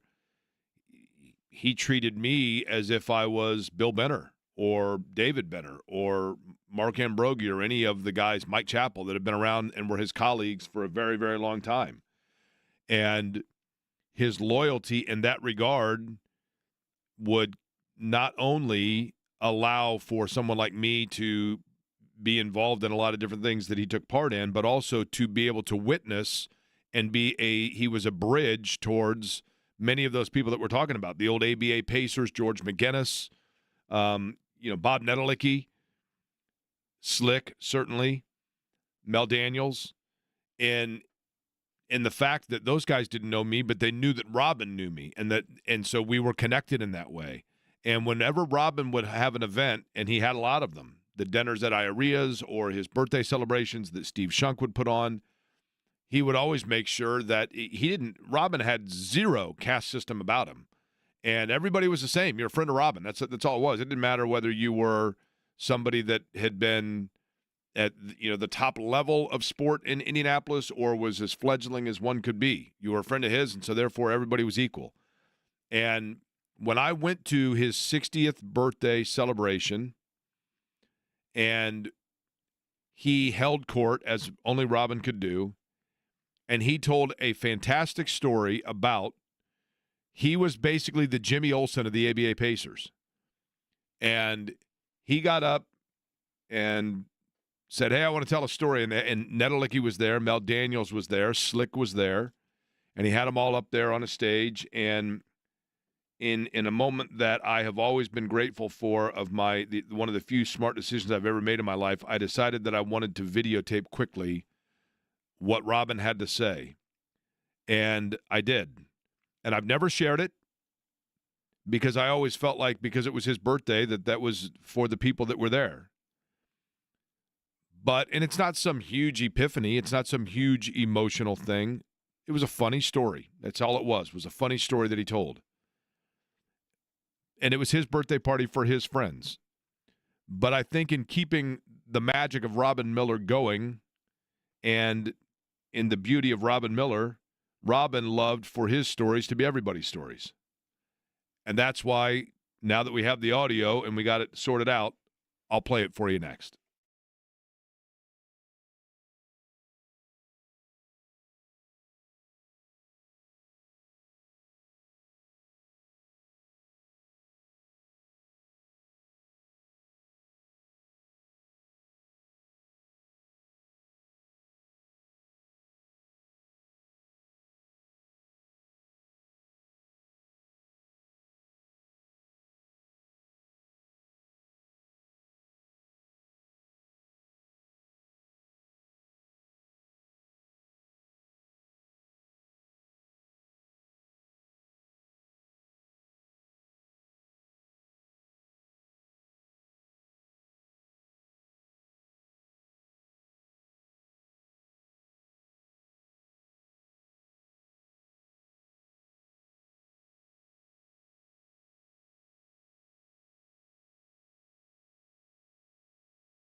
2 o'clock hour is underway. Jake Query along with Eddie Garrison here, Query and Company on The Fan. Franciscan Feel Good, Good for the Heart Friday coming up, bottom of the hour. Of course, we'll get you set up for JMV. As you just heard, he will be with you at 3 o'clock today. We were talking about the Dropping Dimes Foundation and the ABA, and I understand what Drew is saying here. And so before we get to the Robin Miller part, when we were just talking about, if you were just joining us on the program. Where have you been? Thank you, Eddie. The Waiting Game is the film that's coming out about Dropping Dimes Foundation for players of the ABA who are now obviously in older years. And Drew makes this point, and it is a fair point. He says, in 1970, the average American household's income was $8,000, $87.30 actually to be exact. Minimum wage was $1.60 an hour. Great cause to help the ABA players, but let's not compare ABA players to factory workers. Drew, that is a fair point. I think the point that you will learn in the documentary, and or myself as well, I don't mean just Drew, is the fact, and the reason why this is of note and of interest is because, for example, a factory worker in 1970 that was told he was going to get a pension got his pension. And so I think the point being that ABA players were told that while, yes, they are making good money, probably 3 times the average American household at the time, the other thing you have to keep in mind is that the average ABA playing career, and obviously the ABA itself was only in existence for, 9 years? So even if you were a from beginning to end player, you were not making a lifelong career like a factory worker that goes and works at a factory in 1970 until he retires and, 44 years later, right? In addition to that, that factory worker got a pension that then paid him or her. And the point of the documentary is that the ABA, as part of their merger with the NBA, the players were told of a pension that then, due to the absorption into the NBA, never came to fruition. That's the point of it all. But there is a fraternal feeling amongst ABA players and those that covered them. And Robin Miller was a graduate of Southport High School that went to Ball State, failed out of Ball State, got a job essentially at the bottom at the Indianapolis Star in the sports department, and at the young age of, going from just doing stuff, one of those classic stories of one night somebody in an ice storm couldn't make it to work or whatever, and they sent Robin out to go cover a game and realized that he was a very talented writer. And he became before he became the guy that was the most authoritative voice in both electronic and print media of auto racing worldwide, really, or at least certainly in the United States. He was a beat writer for the Indiana Pacers of the ABA days, and he always says he was Jimmy Olsen. He was the young kid that was flying on it was a different era, flying on the team plane with the players and, hanging out with them. And he loved to tell the stories of the fact that as part of being stars, and it was a different era in the fact that you had Netto's in the Meadows, Bob Nettalicky's bar, which was on 38th Street on the east side of town, and you'd go to the game at the fairgrounds, and then after the game, and I mean this was before my time, but people would go to the game at the fairgrounds, and then after the game, you go to Netto's, and that's where you have a beer or a burger, and you hang out, and the guys would come in there. The players would come in there, and, you just watch the game, and now Rick Mount's coming in, and he's getting himself a Coke and an onion ring, or Mel Daniels is coming in and he's having a cold beer, or Nettalicky, or whoever it may be, Freddie Lewis, Roger Brown, any of them. Robin was a part of all of that, and he was at first a fly on the wall, and then he was all of those guys. He became, as they call him, fearless leader, and Robin was the glue that kept all of that together. And for his 60th birthday, he was telling stories, and he told the story of when the Pacers were the dominant ABA franchise. And Sports Illustrated decided that they wanted to do a story about this new league that had the world on its ear, and especially the NBA was threatened by the attention and the drama and the fun of the ABA. It was the fun league. It had the red, white, and blue ball and three-point shots and all of these other things, and rising, starring players. So when the commissioner of the Pacers, the the general manager of the Pacers was Mike Storin, and he also was involved in the ABA. And so he came to Robin and said, look, there's a guy from Sports Illustrated that's coming in. He's going to follow the Pacers and do a story on it, and I want to make sure it's a good story, and so you're in charge of him. So, having said that now, here is just a 1-minute clip of Robin Miller on his 60th birthday telling how things unfolded and the fact that, as I mentioned, those guys were stars in town, and not only that, but the star players for the Pacers had also been honorary deputy sheriffs in Indianapolis, and oftentimes Robin talked about how they'd get in a car and they'd say, oh man, there's a big fight going on, and he'd hop in a car with George McGinnis and Roger Brown, and they had their honorary sheriff medals, and they'd go to these houses where guys would be fighting, and they were like, wait a minute, these are the Pacer players, what's going on, guys? And before you know it, like, peace would settle. So all of that said, here's Robin Miller. For anybody ever done on the ABA, they're going to do it on the Pacers. Big Hit in the Funny League was the name of the story. Peter Carey was the writer. Mike Storms, the general manager, calls me up and he says, Miller, I want you to spend 3 days with this guy. Take him to practice, take him out to dinner. I'll buy dinner for him, but I want him to get acclimated to Indianapolis and what the Pacers are all about. So we go to practice and all that. So I asked Slick before the game, I said, can I bring this guy in at halftime? Slick said, I don't care. Sure, you bring him. So I take him in a locker room at halftime. And once you get into the locker room, the old Coliseum, and you can see through the smoke, Slick's smoking, George is smoking, Roger's smoking, Mel's got a gun on his holster because he was a sheriff along with our hero here. Mel and somebody are practicing quick draw on each other, and this Peter Carey, he can't talk. He's like, are those guns real? I go, yeah, they're real. Deputy sheriff, for God's sake. These boys are upholding the law. So he wrote this glowing tribute. It was a pretty good story.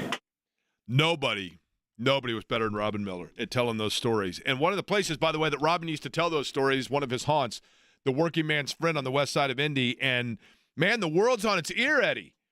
Right? Everybody's like, what in the world is going on? Working Man's Friend, thank goodness the Indianapolis Star got clarification for us here. Thank goodness. Because Working Man's Friend sent a post on social media earlier today. My group text, the Tracksuits and Tiger Queens, North Central class of 91.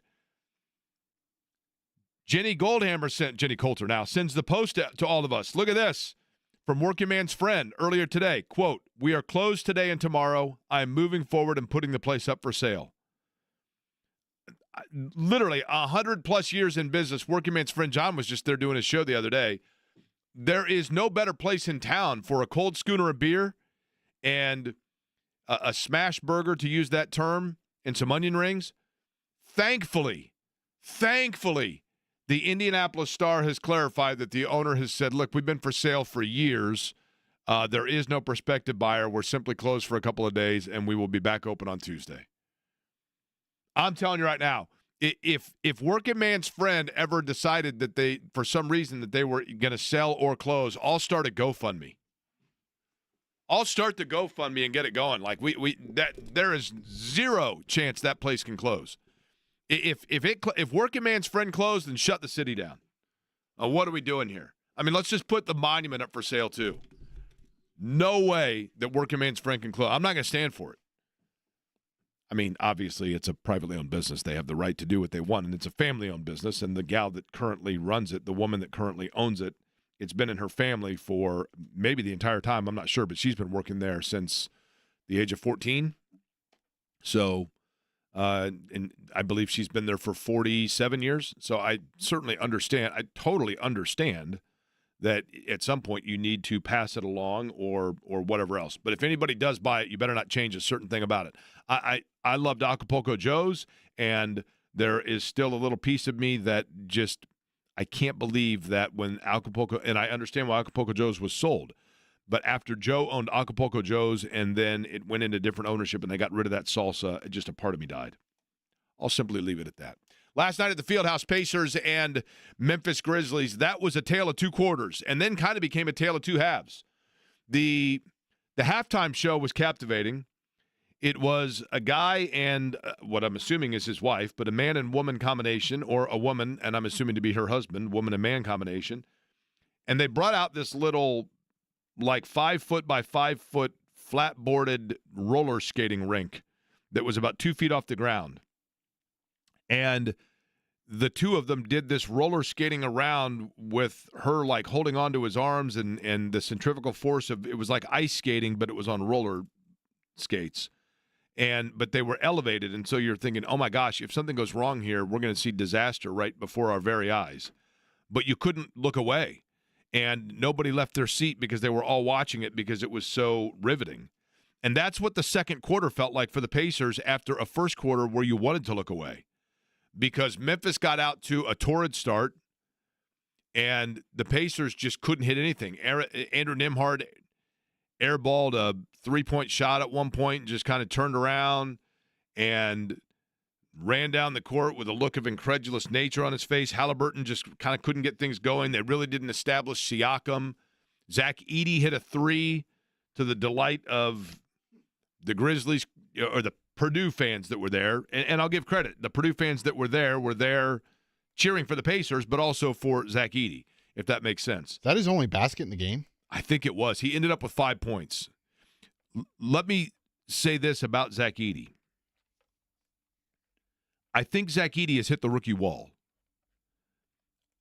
I do think that he is going to be a very good and serviceable player in the NBA for a long time.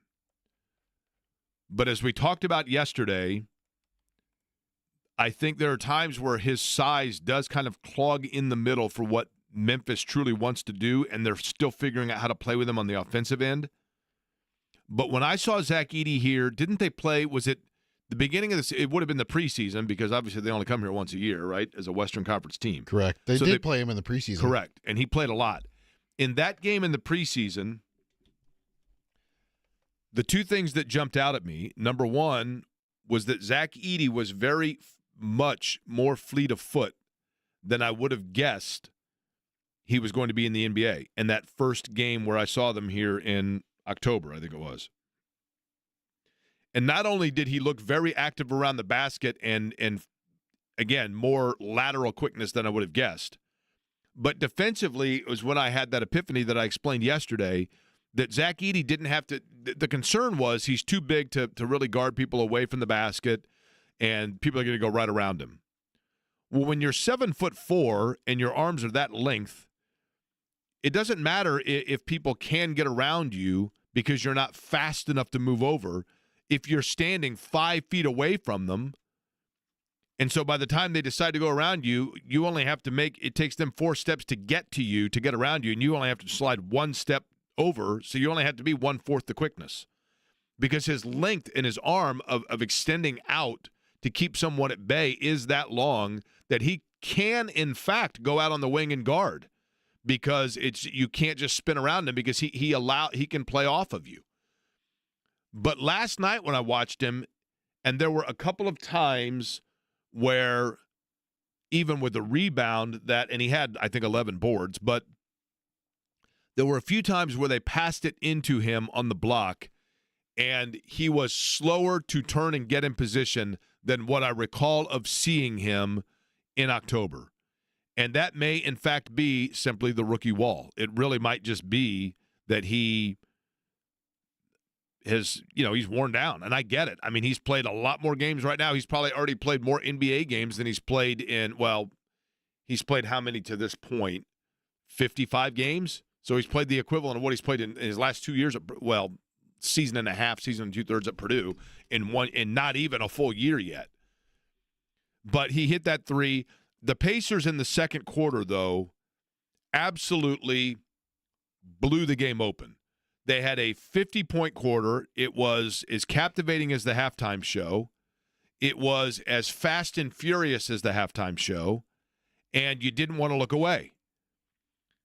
Then the only problem with the halftime show being that captivating is if you wanted to go use the restroom or get a drink or get a Coke, you had to leave at the end of the halftime show to go do so, and you missed the first 3 to 4 minutes of the third quarter, which I did. Guilty as charged.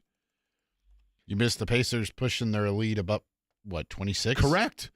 So I'm sitting there eating, and there's two guys to my left, and they're eating, and one of them says, Well, there's only 10 minutes left in the halftime. And I said, no, there's 10 minutes left in the quarter. They've already started the third quarter. And the guy said, oh, my gosh, I didn't realize that because I looked up and John Morant still only has like 12 points. I thought it was still the half. Yeah, and I said, 8 of those in the third. And I said, he's been non-existent.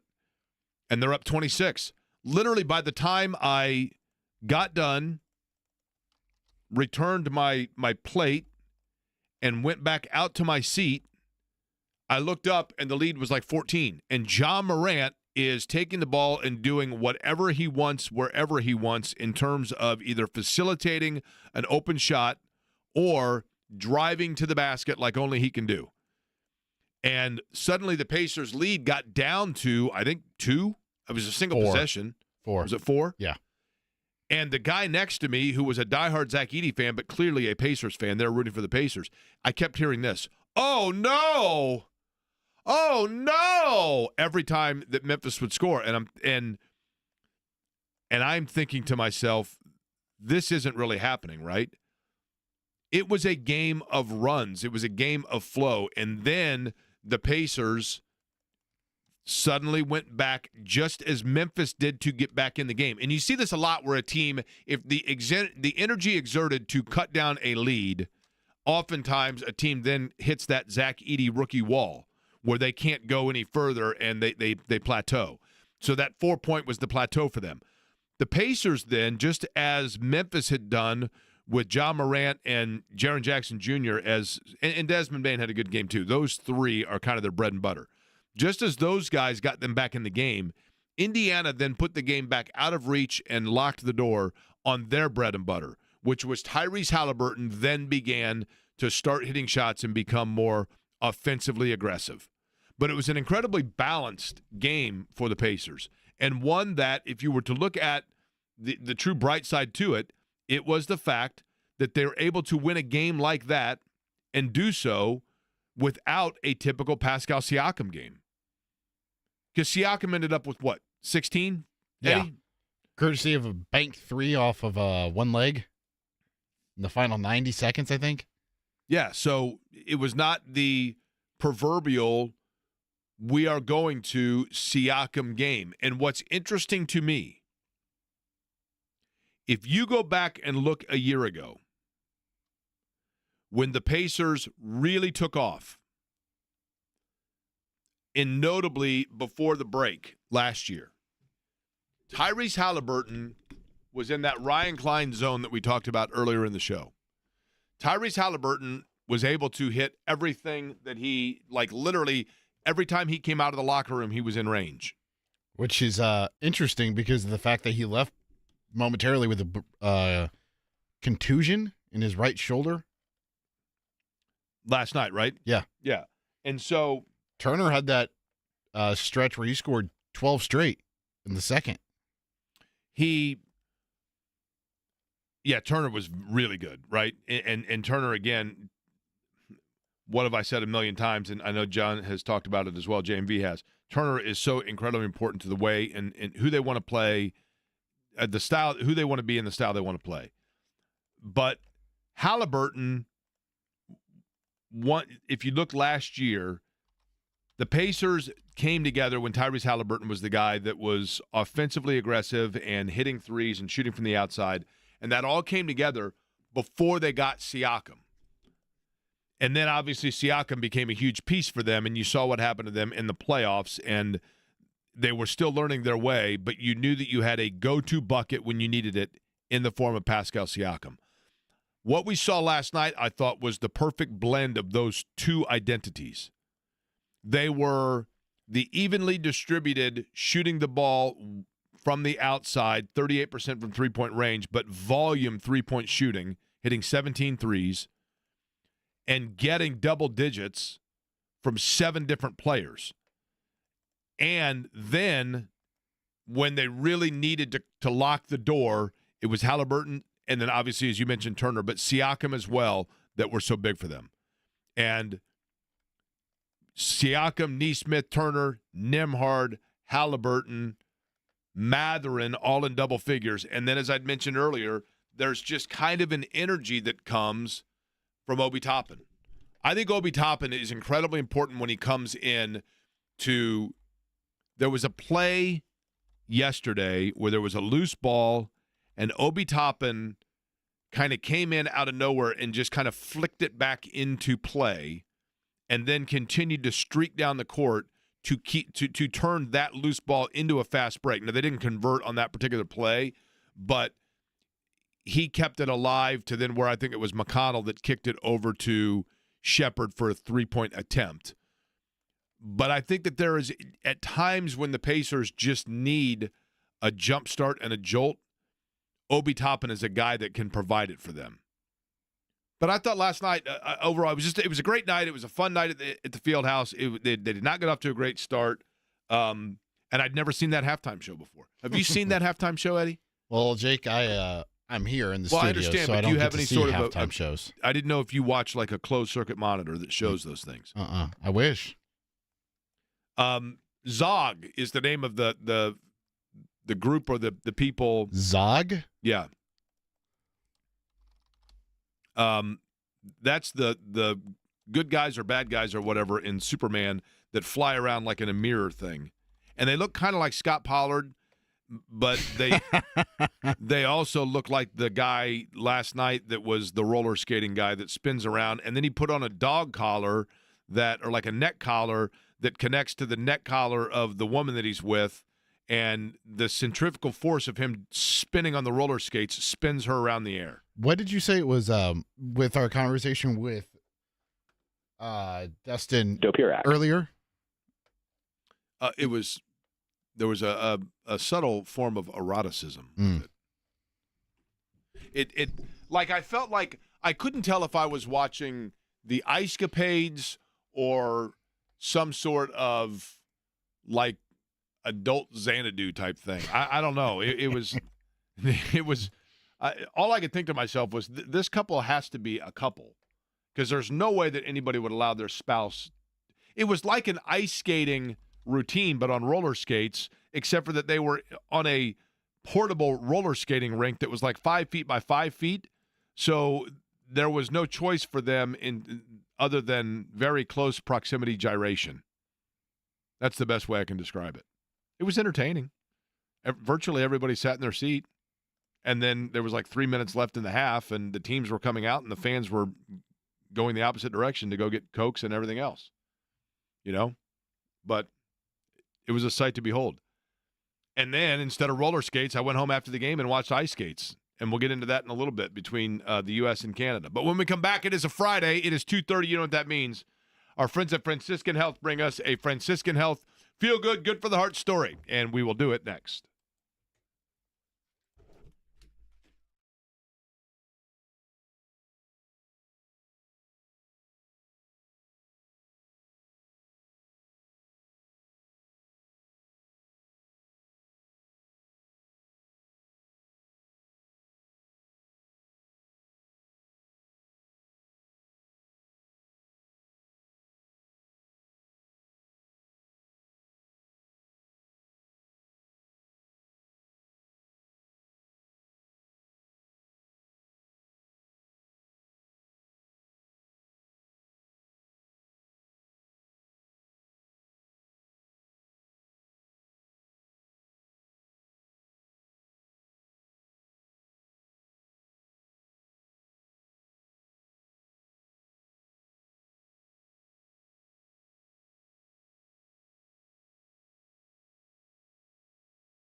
It is a Friday. Time for Franciscan Health's Feel Good, Good for the Heart Friday. By the way, Franciscan Health, #1 heart program in Indiana for cardiology by health grades. #1 in Indiana for interventional coronary care and major cardiac surgery by care checks. And they still are doing, I heard people talking about this last night, as a matter of fact, at the Pacer game.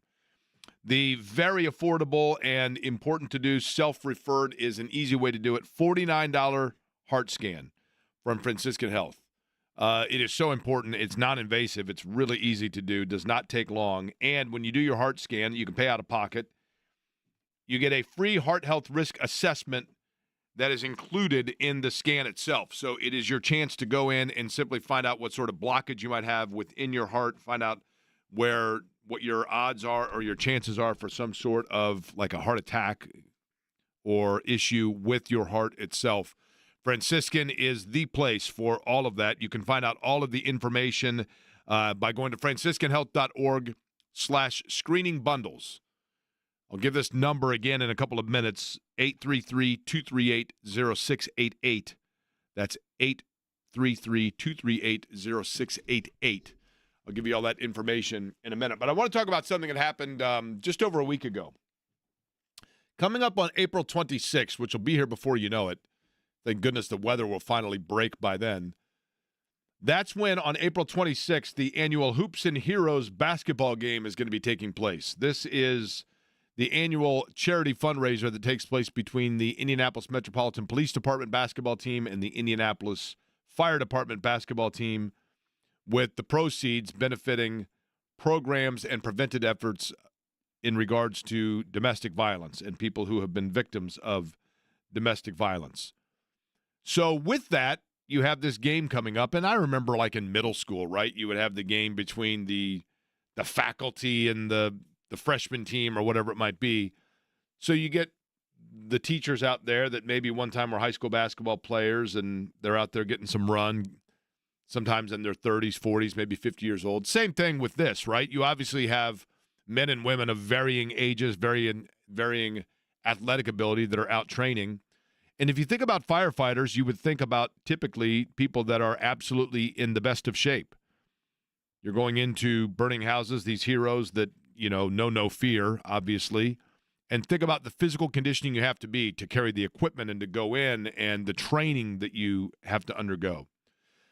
But this is a reminder that when it comes to, unfortunately, heart health and the importance of staying on top of your cardiovascular health, that even those that are in the best of shape, you never know when that may strike.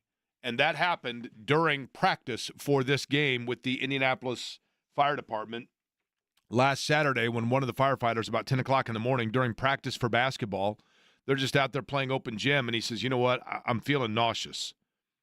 And I know the feeling. That was one of the symptoms that I had when I had my heart attack, is I felt nauseous. For me, it was more the pain in my left arm. But he said that he wasn't feeling well and wanted to go over to the sidelines, and then almost instantly fell face down and went unconscious. Now, obviously, it benefits that he is with other firefighters who would have experience in terms of the necessary things and steps that need to be taken place, because when you have some sort of a heart scare like that, time is of the essence. It goes without saying. They had an automated external defibrillator, an AED device that one can use to get the heart back in rhythm, but they attached the pads after this hero had already gone into cardiac arrest, meaning that the heart had stopped. The device reads, once you put it on, it tells you what to do, and the device basically said, yes, you need to administer a shock. They administered the shock. Other firefighters began performing CPR. They assisted in, of course, then getting the firefighter to the hospital, where, fortunately, the life was saved.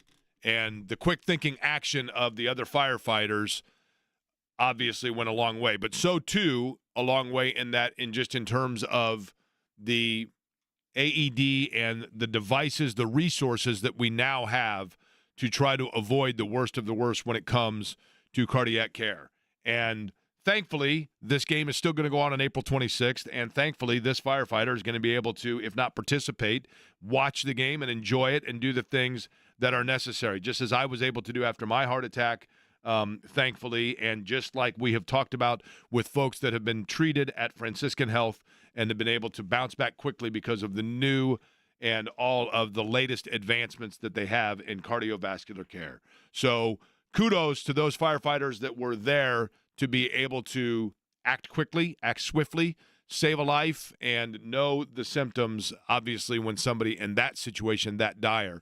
But those symptoms themselves for yourself, again, $49 heart scan from Franciscan Health, strongly encourage you, just for the peace of mind, if nothing else, to be able to get that read on where things stand in terms of your heart score for calcium or plaque buildup or your heart health risk assessment from Franciscan Health. Eddie, we have tickets to give away on the program, do we not? We do. 2 tickets to give away. 2 pairs, I should say. So we have 4 total tickets to give away, right? Yep. 2 winners. And this is for what? Joe Coy, the comedian, to go see the Just Being Coy tour that is at Clues Memorial Hall. That was a week from yesterday, so 6 days away now. Okay, so and Clues is fabulous. Have you been to Clues? I have not. I used to love, we still go there fairly often. When I was a kid, my mom would take us there for different shows, and it always felt like such a big event going in there, right? And anytime that you're going over, you're on the Butler campus, you're right there, you're kind of seeing it all. It's pretty awesome. Do we know what fashion we're giving away the tickets, Eddie? I do not. Are we going to do like yesterday and do a combo of show trivia? And the show trivia, I always get a little bit worried because it only allows people to prove that they've never listened to the program before. I know, yeah. Right? Yeah. We've done research on this. We have 19 female listeners, correct? Yeah, 19. Okay, 19 female. You know what we should do? For the sake of fair and balance, we should guarantee that we give away one set to a female. Well, you better hope one of the 19 are listening. They've got a 1 in 19 chance, right? To call if they call in, there's only 19 of them. If you're a female and you're listening and you call in, then I mean, hallelujah, right? So we may just have to do a get to know your listener with one of our female listeners, and if it's one of the 19, we'll just get to know the listener, and then the other one we can do what we did yesterday, which is the combo of offering show trivia or sports trivia or a sport trivia. They can take their pick. We could even make it trivia from today's show to see how long they've been listening to today's show. That's a dangerous subject there, Jake. I don't know. I just got in the car like 5 minutes ago, and I was listening to the morning show, so it happened to be on there. That's probably what happens more often than not, right? Maybe. The telephone number is 239-1070. We will give away those 2 pair on the other side and then recap for you what happened last night that it felt like the entire world was watching. I'll explain before we hand it off to John here on a Friday edition of Aquarian Company.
Stuff away, Eddie.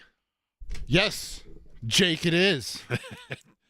Again, these are tickets. 239-1070 is the telephone number. Oh, we had a female on hold and she dropped out. This is a guarantee. If you're a female listener, it's a guarantee right now that you're going to win if you call in.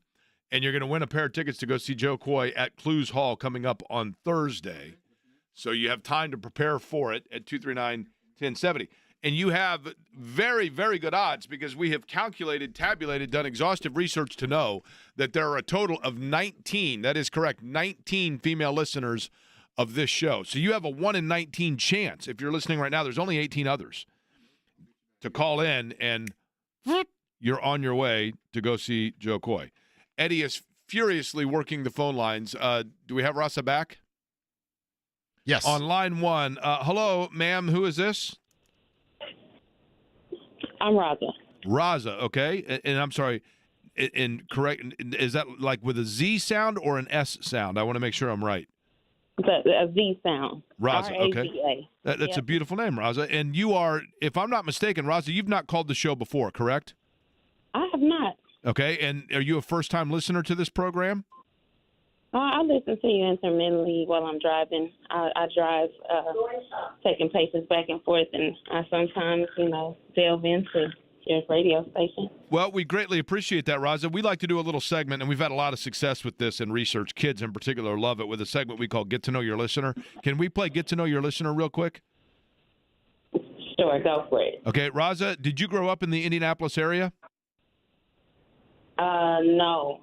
Okay. I grew up in Indiana, just not in Indianapolis. In what town in Indiana did you grow up? Gary.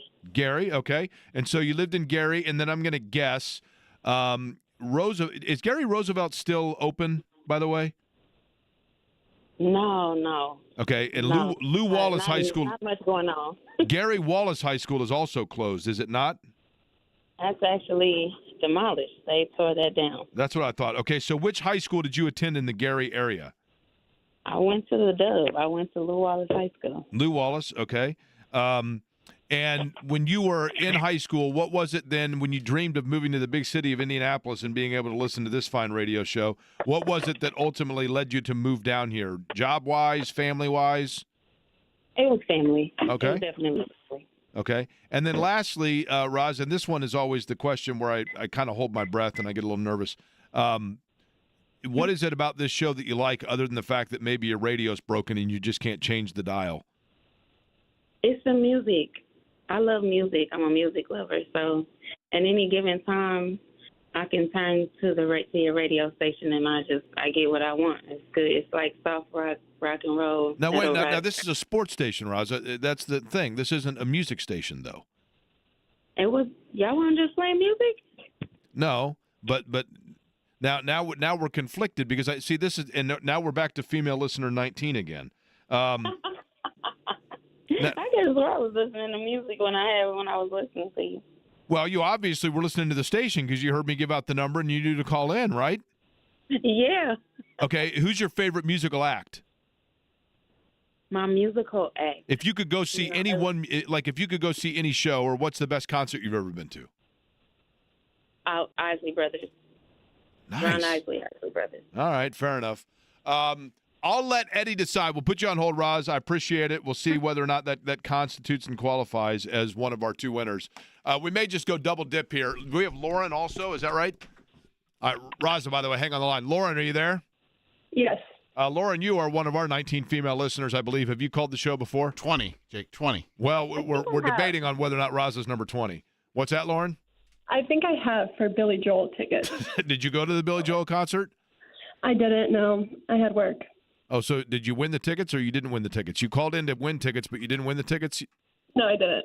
Okay, fair enough. What line of work are you in, Lauren? I work at a hospital, so medical. Okay, now are you currently at work? Yeah, I just stepped inside. You're not a surgeon or anything, are you? I mean, I want to make sure that everything's going okay here. Right? What's that? No. Okay, Lauren. Here's the thing. I want you to get back to work at the hospital, so we're going to go ahead and give you the tickets, right? You and Roz, when you see Raza there, you can discuss her musical taste and then figure out how it came to be that she called this radio station and not the music one. But I appreciate you listening to the show, and we certainly hope that you have a fun time at the show coming up on Thursday. All right, Lauren? Okay, thank you so much. And by the way, scrub twice before you go back into that room. We want to make sure that everybody's on the up and up in terms of the cleanliness. JMV has walked into the arena here, meaning that his show is upcoming. Last night, did you watch the hockey game? I did, yeah. I did. Thought they were going to lose, too. Is that a new watch, by the way? It is a very older watch. You've been rocking the watches frequently. I am, too. But I follow your lead because you're a watch-wearing dude. You have a couple of different watches in the arsenal, I do. I've got a Guess from 1992. And this is a Tissot, as I pronounce it, where I'm from, a Tissot. Tissot's nice. Tissot. That's a nice watch. And then I've got a Tag that I wear, too. Tag is also nice. Yeah, good stuff. I thought that here's the thing, John, and I said this earlier, and I think you'll agree with this. I don't watch hockey a lot, but I'll watch it when it's games like what we had last night. But every time I feel like it probably is more intricate than what I think. And I think it actually probably is. In other words, I assume that there's stuff going on I don't understand. And then I think I just come down to the fact, no, I think it actually is as simple as what I'm seeing. And if I was just able to accept that, I would enjoy it more because it is tense the entire time. I thought it was cool. Because it was country versus country. Totally. We get involved in situations like that more than we get involved really with anything else. That's why people watch the World Cup. It's because it's country versus country. And even if you can't ring the bell of the past and have the Cold War aspect and, the United States and the USSR, like the Miracle on Ice, I think to a degree you get some political overtones, do you not? With Canada, had that which last is night, right? Ridiculous as hell. But political overtones with Canada, it sounds stupid. But that's the case, and you got that last night. Yeah, it was pretty awesome. And I saw essentially periods 3 in the overtime because I came home from the Pacer game, and I know you're going to talk plenty about that game as well. Did you happen to see, I mentioned it just a little bit ago, the Star picked it up, the post from the Working Man's Friend where you just were. I did. You I were saw there, that 2 weeks ago? Yeah. I think that's happened a couple of months ago? So I think Becky had responded to the original post that was deleted and said, hey, we're going to be business as usual. But it is for sale, she's saying, or has been for a while, right? I think that she has been as open as she has ever been to selling it. I think some days are different than others. If you know what I mean? I think some days maybe that sentimentality is there a lot more, and other days it's just like what we go through. Other days you go, well, this whole thing sucks. I don't want to do it anymore. So I think everybody goes through that. But it is a classic place. I love Becky absolutely to death and would do anything for him. Love the place. If it got to the point where she decided, and as I mentioned, I totally understand why, with just like you said, it's totally understandable and within her right if she decided that she wanted to sell it. If that were the case, then I think you and I need to do a GoFundMe. Yeah. Could do. Just buy it, right? Would it be fun to do? You think? Enjoyable? Do you think? Would it ruin your friendship if you two became co-owners of a restaurant? Listen, I'm sure it would be a lot of work. Those folks work hard, as you know, because your burger's right there instantly. I mean, the cold beer. Would you keep it the way that it is all the way around? I think you have to. I don't think you could. People say, well, would you pave a parking lot? I don't think I'd do a damn thing. Could we? Here's the thing. Here's the only change I would make. And I mean this as no disrespect to the family that's owned it and has had it for 107 years it's been around. What if we changed the name to Robin's Working Man's Friend, or Working Man's and Robin's Friend? Somehow worked Robin Miller's name into it because he was friends with everybody. I think at some point that may become a really long name. Yeah, I know. That's the problem. Yeah. So you just keep the name and then you just have a mural of them on the inside. I don't think there's any question about that. I keep the tables and chairs. I'd keep the tile floor. Of course. I mean, obviously the grill is what the belief is, Becky has mentioned this before, is the reason why their burgers are so incredible. I'd keep absolutely everything. I don't think. There's nothing about it you would change, right? No, It's one of the few that are left over. 24/7. That's the only thing I'd change. 24/7. It's right? an Indiana original. Oh, it's and the there best. are so very few Indiana originals around. You want to maintain that as long as you can. And, Becky has done an incredible job in doing it. And I hope if it ever is sold that mentality is taken by the new owner. What's on the big show today? JJ is going to join us for the Pacer Television Network. I thought last night was arguably their best game of the season because Memphis is so good this year. We'll talk about that with JJ. Don Fisher, voice of the Hoosiers. Chris Kramer, the former Boilermaker guard, had a video post of what he believes the Boilermaker team needed to do before they make that trek down to Bloomington. We'll do that. Mike Wells will join us. The Gorman will join us. Dave Matthews Band tickets. And by the way, Brett Michaels and All-American Rejects yesterday were awesome. Awesome on the air. Brett Michaels seems like I think I told you this, John. Brett Michaels was at the St. Pete IndyCar race last year, and Michael Young was interviewing him during the race. And during the interview, there was a caution. We get in our radio, you can hear and they come over in our ear and say, like, caution. I think it was Stingray Rob hit the tire barrier or something. No way. Michael says during the interview with Brett Michaels, and we're under a caution because of Stingray Rob, but Brett Michaels back to you, and he's asking him a question. And Brett Michaels said, well, before I answer that, let me just say, certainly hope Stingray's okay and hope the best for his fans and for Stingray himself. And then he went on, and I thought the presence of mind to do that right there, just a cool dude. Just seemed like a cool dude, Then I feel I'm just thinking about his Rolodex from the past and the impression of that. Are you kidding I just me? kind of want to stand in his area. Yeah. Just go, wait a minute. You've done what? With what? With whom? Done okay, right? Oh, my goodness. Is he not right up there with some of the greatest we have ever known? Yeah. If you're going to go through, I would assume. Right? A lot of guys from that era probably pretty impressive. But it's a who's who of names right there. It is. John's up next. Yeah. By the way, I'll be at the Fishers Event Center tomorrow for the Pro Volleyball All-Star match. Shannon and I will be there at 1:30. So if you are in the area and you see us, we'll probably be having lunch ahead of time. Feel free to say hi. Would love to see you out there. John's up next. We will be back with you at noon on Monday, recapping Indiana-Purdue and the weekend of sports. And we thank you for listening to Query & Company.